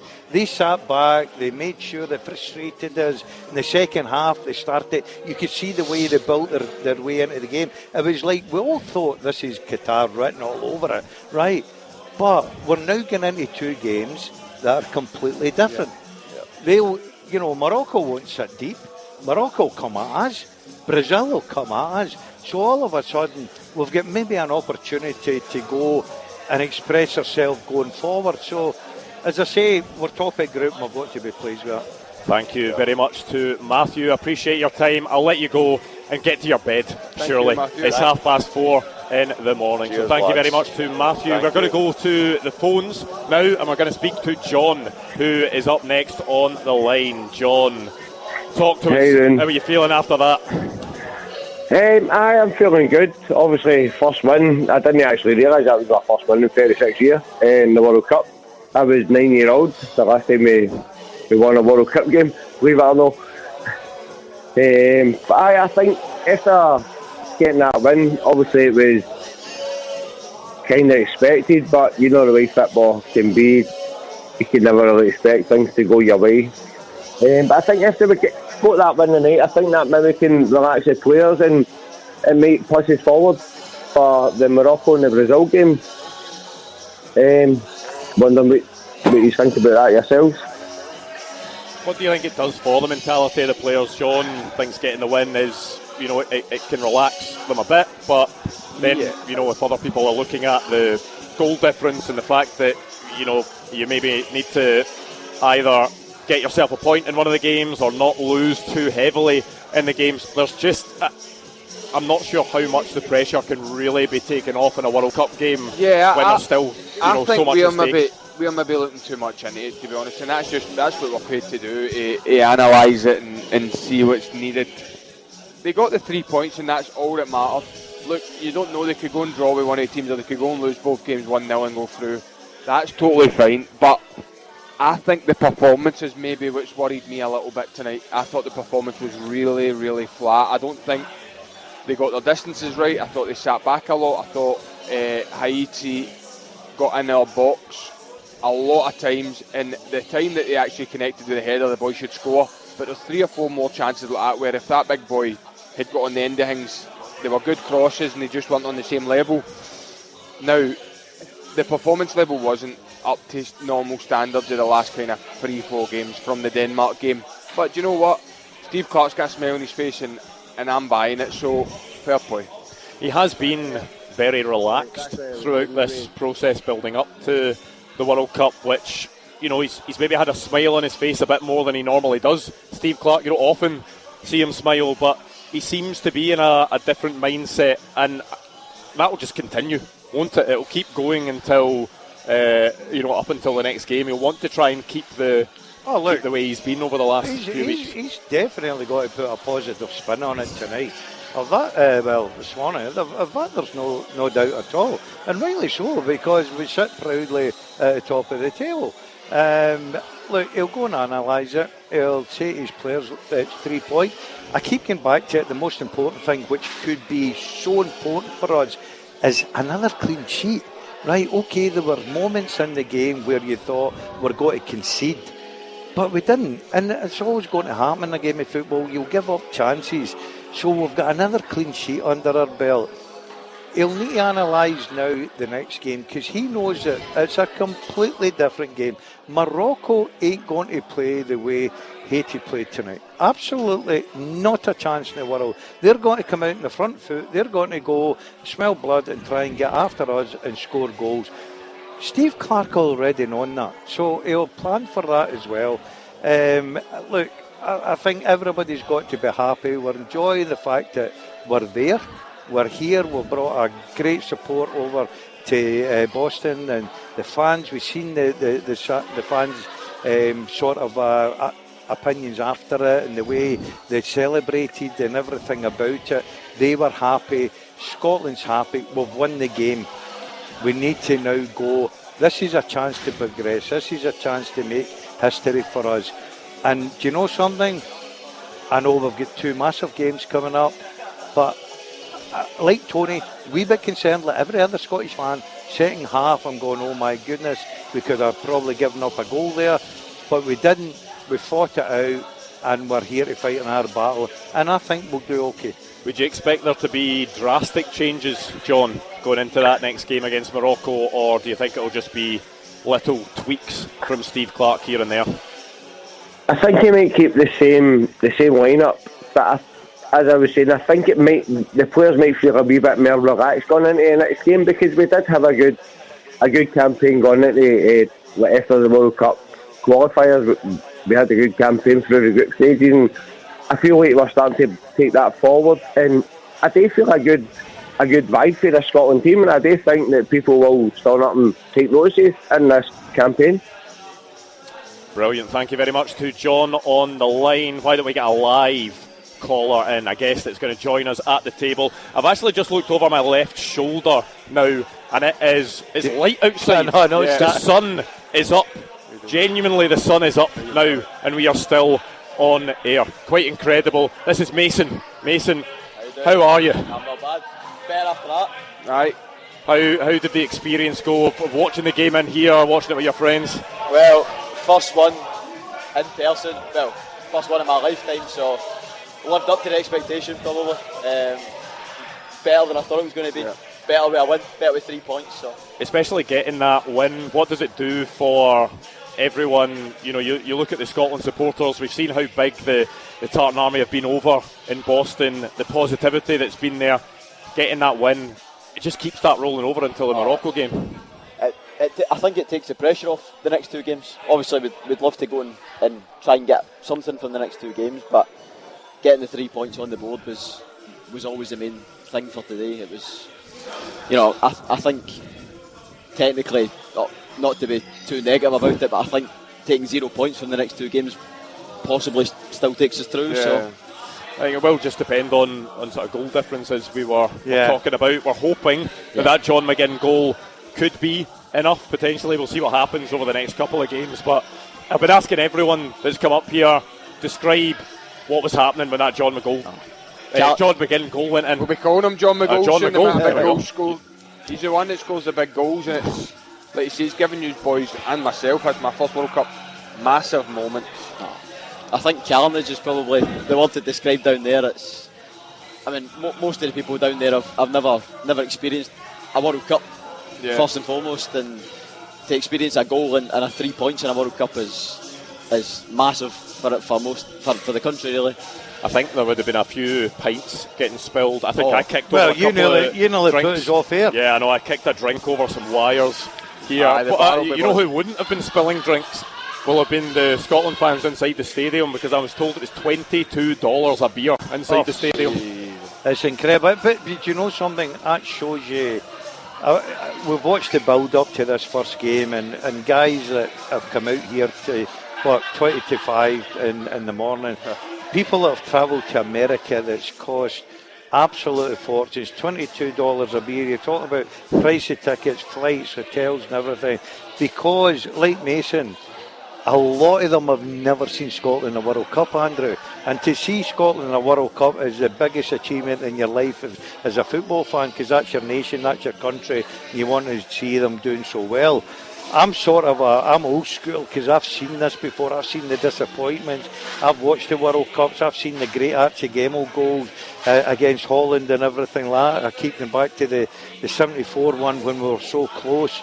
And I get so anxious when I was seeing the second half, and I'm thinking, just another goal. Yeah, we can. Listen, don't take anything away. You can get a point against Morocco or Brazil. It's got to be difficult. But I just thought another goal would probably have sealed it for us, if you know what I mean. I don't know if MD was the same, but look, positives. Clean sheet, top of the table. Happy days. What's your gut telling you? Are this team going to create history, get through the group? Hard to tell. I think the 3 points is a massive step forward, but watching the Brazil-Morocco game, I think Morocco's a harder game than Brazil. That's in all honesty. I don't know if that was the same. I agree with you there in terms of Morocco maybe dominate you more, but you look at Brazil, they're just a wee bits of quality they've got when Vinny Junior gets the ball, and you've seen the problems of fullbacks getting caused tonight. These guys are different level. That's my only worry. Hopefully you can lock them up for 90 minutes, but I'd like to see a 2 or 3-0 just to give a wee cushion and go, right, you can lose a game with a couple of the only thing you're saying there, and I think everybody will agree with you, you look at Morocco, Brazil tonight, see the best teams that go and win it. See if you go overall and you're talking about your first World Cup.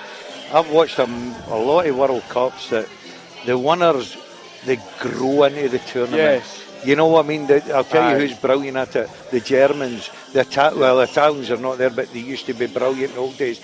They grew in. See, after the first game, you would go, I don't fancy them to go and do it. Argentina, and then all of a sudden, they just grow into it. And that's my worry because of Brazil and Morocco. But the one thing I always think about, the one thing I say about Scotland is, we're unpredictable. Aye. You know what I mean? I'm expecting 2-3 tonight. It'll be a roller coaster with Scotland. But then you go, oh, Morocco, how brilliant were they? Would it surprise you if we come out and get a draw or beat even them? Exactly. So nobody could have predicted the fact that we go into a qualifier like we need to win, and Scott McTominay pops up with an overhead kick. Kenny McLean scores from the halfway line. This team have shown that they're capable of special moments. The Bolivia game as well showed a lot of positives. Scotland can be good on their day, and look, maybe they just need that extra week in that climate. Maybe that's what hurt them a wee bit. You know, Haiti, it's not the easiest game. I know on paper we should be beating them, but they went and beat New Zealand 4-0, was it? So you've got to give them a bit of credit as well. There's something in their team that shows they can get a good result. But hopefully the next 2 results are a wee bit more forward thinking, a bit more positive.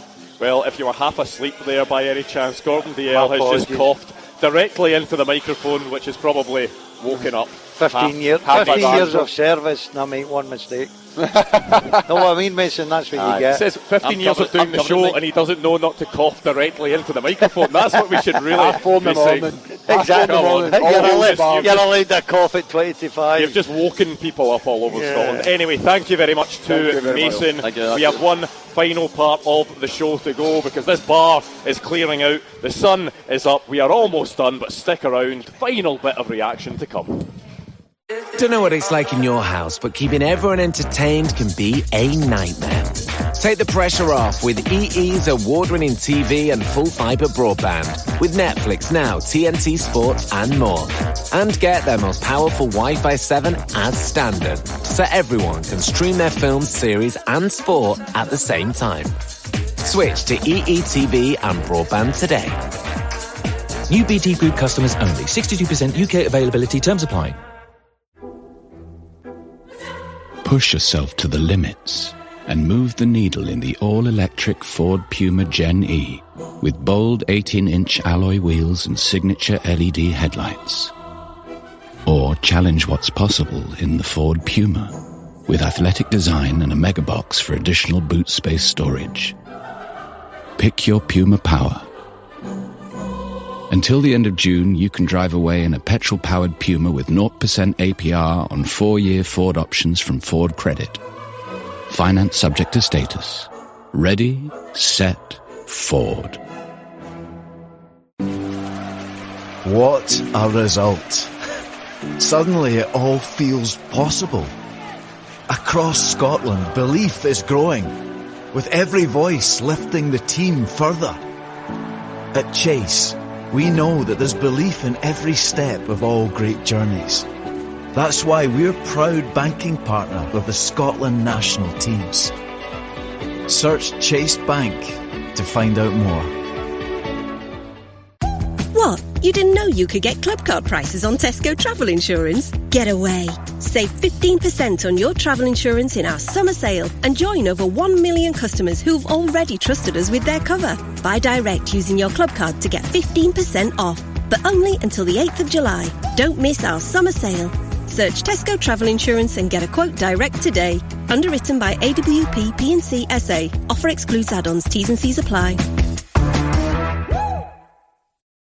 It has been a long old morning on Super Scoreboard, but Scotland have a win in the World Cup. We are top of our World Cup group. A 1-0 win over Haiti. John McGinn getting the goal. Tony Watt and Gord DL here with me, Andrew McLean. It is the final section of the show. And we are joined by Aidan, who is, you are one of the final people in this bar. You've stayed up. I did see you standing over there. You were yawning your way waiting, but I appreciate you sticking around to chat to us. Honest, it's a pleasure. How good are you feeling after seeing Scotland win a World Cup game? I'm feeling unbelievable. It's obviously the first time in the World Cup I've seen, and the reaction to the game was unbelievable for the fans. Myself, I couldn't believe it. Like, I'm seeing we're top of the group. It's unbelievable, and it's given me hope for the rest of the World Cup. Like, we have a chance at this stage. It's unbelievable. It is one thing when you actually look at it in black and white. You see the group table. Yes, it's just one game played, but to actually look at it and see that Scotland are in a World Cup group and are sitting top of it, you almost need to rub your eyes, which you're doing anyway because it's 4:45 in the morning, but you need to sort of rub your eyes to make sure, right, we're top of a World Cup group, and yes, we've played the lowest seeded team in it. We've got a win that people said we had to get. We still got it. Context is valuable here. I won't get ahead of myself in that, but fair play, they're top of the group. Friday's going to be a big one. Friday will tell you everything you need to know, because if Scotland go and get a respectable result and get through to the last 32, I'll be really happy. However, they're going to need to improve that performance level. Don't get me wrong, great result, 3 points on the board, and there was a couple of promising performances, but they're going to need to improve it a little bit more. Here's what I think, just quickly, and I'll go back to Euros. After the first game, everybody was deflated, right? And I know what you're saying, we're playing the lowest team and a team that we're expected to win. But after the result with Morocco and Brazil, I think the confidence factor now, they boys will be going home to the hotel tonight, and I think they'll be very, very happy that they're top of the league. They'll be very happy that they've won the game. They'll be very happy that they've had a clean sheet. Yeah, they'll know deep down inside, look, we'll need to do a little bit better, especially in the second half. We were off it in the second half to go and qualify. I just feel that this group's got the best chance ever. Everybody keeps saying, and I've heard a lot of people, my first ever World Cup.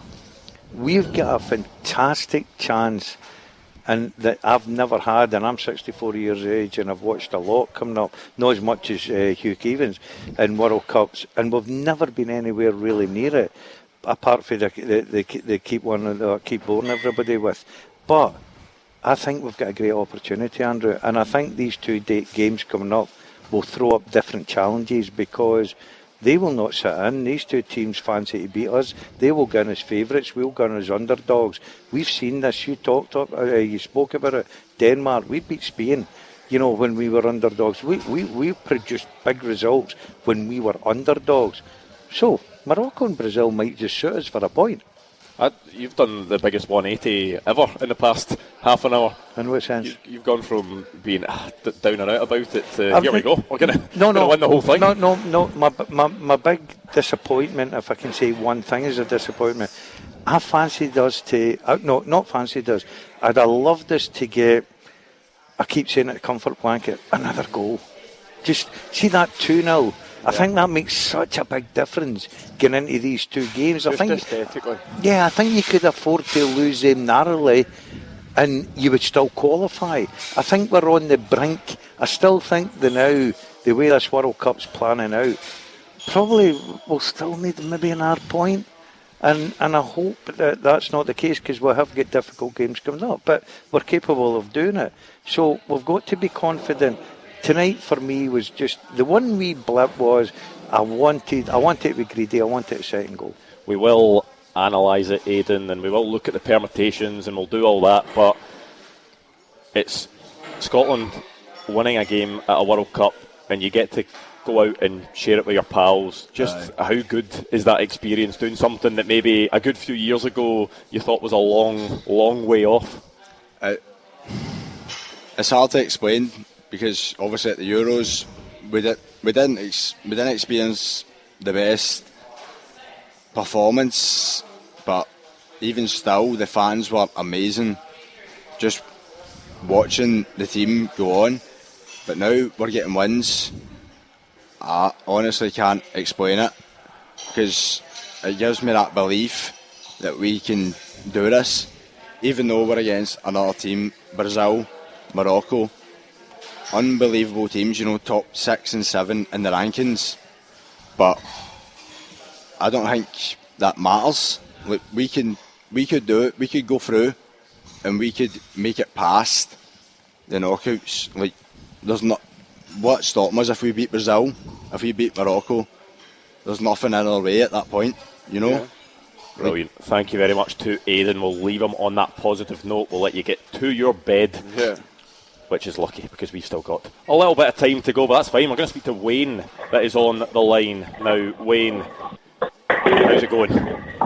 Oh, absolutely buzzing, guys. Just cloud nine, loving life. watching the football. I was 12 years old in '98. My youngest boy watching it tonight with me is 12 years old. His first World Cup. So it's just amazing. Just great result. I wasn't really bothered, to be fair, about the quality of football or whatever it may be. I just wanted the result. A lot of pressure was on us as soon as the group was there for us to get this 3 points right away at the start. So I thought the boys handled it really well. And yeah, onwards and upwards. Bring on to Morocco. When you've got a young child, Wayne, as you're talking about a 12-year-old son who's not experienced this before, it's almost like you're experiencing it twice, because you're experiencing it for yourself and you're getting that, but you're also kind of living it through him and his enjoyment of it all too. Exactly. He's just like sitting there like when he's like talking about like the gun and all that, and I'm thinking, back then it was Jackson and Collins and Henry and Boyd, and I was in awe back then, and he's now looking at these players, and it's just amazing, just the full circle it's went, and it's made it all exciting. And it's nearly 5 a.m. now, and I'm absolutely buzzing. I think I'll be going to my bed soon, so it's just amazing. It's just great. It just helps elevate these players to another level, especially for the young children out there who already idolise John McGinn, Scott McTominay, Andy Robertson, these players so much, but to then see them on the world's biggest stage, see them winning a game, seeing John McGinn scoring, doing his goggles celebration in a huge stadium, it just makes these players even greater to young kids, the next generation coming through. Yeah, because these players have got the brilliant, a perfect opportunity to give these young kids, which guys like myself and Hugh and everything that's been through it all before, the one thing that we've never ever had is to qualify at the group stages, and we all believe that they can do that. And I think that's what makes the excitement so good for everyone and we've heard it tonight, and I will hear it now for up until Friday and until Scotland play Brazil as well, that there are people over there with their families that have never been to World Cups, never seen World Cup, never seen Scotland play in a World Cup.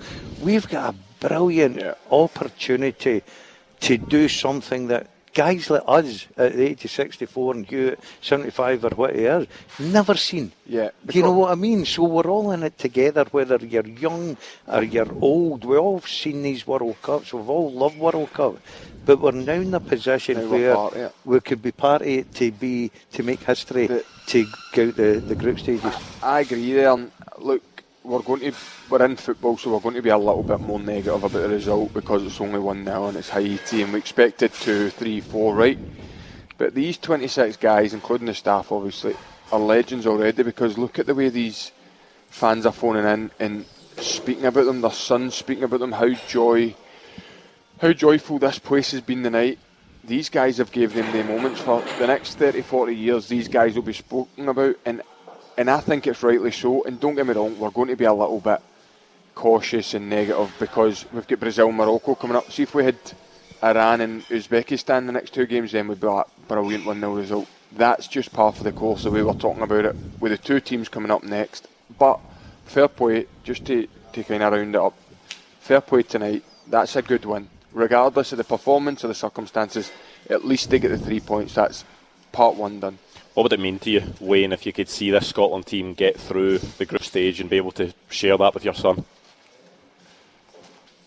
Yeah, I think it would be right up there, to be fair.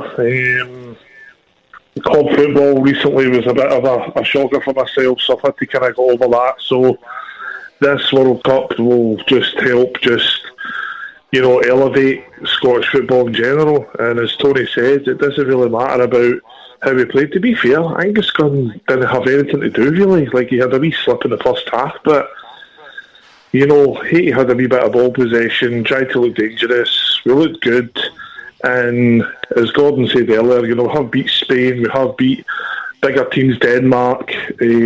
So when we're under the cosh, I don't fear Morocco or Brazil at all. I just want us to go in there, perform, know what we can do, and I'm just so excited to see what me and my boy are going to look at when we're in the next 2-3 weeks. How big can that no fear be going into these games against Brazil and Morocco? Because, you know, there's the whole cliches about, you know, being beaten before you're even out there. You look at Brazil, just with the history they've got, and it's so easy to build them up as this, you know, massive team with these superstar players, which they are. But it's about making sure that the Scotland players know that we've got good players. We've got players that can go out on a big stage and perform, and it's not, you know, looking at them and thinking, you know, this is going to be tough. It's about just going and trying to match them, take the game to them. Yeah, I think the players know that anyway. I think they've got a lot of confidence in themselves. What we've done tonight is we've tipped our toe in the water in the World Cup. Let's be honest about it. It's okay saying about the Euros. We've been to the Euros and Steve Clark's done a wonderful job. The World Cup is a completely different ball game. Right, it just brings everybody together. You've seen Glasgow tonight, you've seen Boston, you've seen people travelling from all over the world to get involved in this and spending so much money. You've seen the fact that people are sharing these moments with their kids and everybody, their families, and everybody's been involved in it. The World Cup is massive. These guys have never tipped their toe in it. They've done that tonight. Look, there were a bit of pressure on them because we couldn't afford to lose tonight. That would have been an absolute disaster. They've come out the game 1-0. I keep saying it, my wee slight one was, I'm greedy, I'd love to have seen 2, because then I'd have been very confident that we were going to go through. But let me say, these guys have been absolutely brilliant. Steve Clark's been brilliant, and I think they deserve the fact that we've got Morocco and Brazil. Can we get a point that would probably seal it for us? I do believe we can. It has been 28 years of waiting, and then since we qualified, it has been months and months of build-up. And today was the day Scotland went out. They played in the World Cup for the first time in almost 3 decades, and we got the win. We're sitting top of our World Cup group. We're sitting ahead of Brazil. We're sitting ahead of Morocco. Yes, we've still got them to come, but we have those 3 points on the board. Will those 3 points be enough to see us get through and create history? We'll need to wait and see over the next few days. Thank you very much to Tony Watt. Thank you very much to Gordon Dalziel. Thank you to anyone that joined us here in Merchant City Square or for phoning us in. What a day it has been. Of course, the action it's not stopping because Scotland have 2 more games to come, and we will bring you it on Super Scoreboard. And it's not done here either because Gavin Pearson is taking you next. It's like a jungle sometimes, it makes me wonder how I keep on going under. Get that Toyota electric feeling with the all-new, all-electric Toyota Urban Cruiser. Available with 0% APR representative and £1,500 deposit contribution. And save £1,500 with the Toyota Electrified Saving. Visit your nearest Toyota centre, Alexander Wallace. Price from $29995. Available on Toyota PCP when financed through Toyota Financial Services by 30th of June 2026. Optional final payment. Indemnities may be required. See website conditions apply. Don't know what it's like in your house, but keeping everyone entertained can be a nightmare. Take the pressure off with EE's award-winning TV and full fibre broadband. With Netflix Now, TNT Sports and more. And get their most powerful Wi-Fi 7 as standard, so everyone can stream their films, series and sport at the same time. Switch to EE TV and broadband today. New BT Group customers only. 62% UK availability. Terms apply.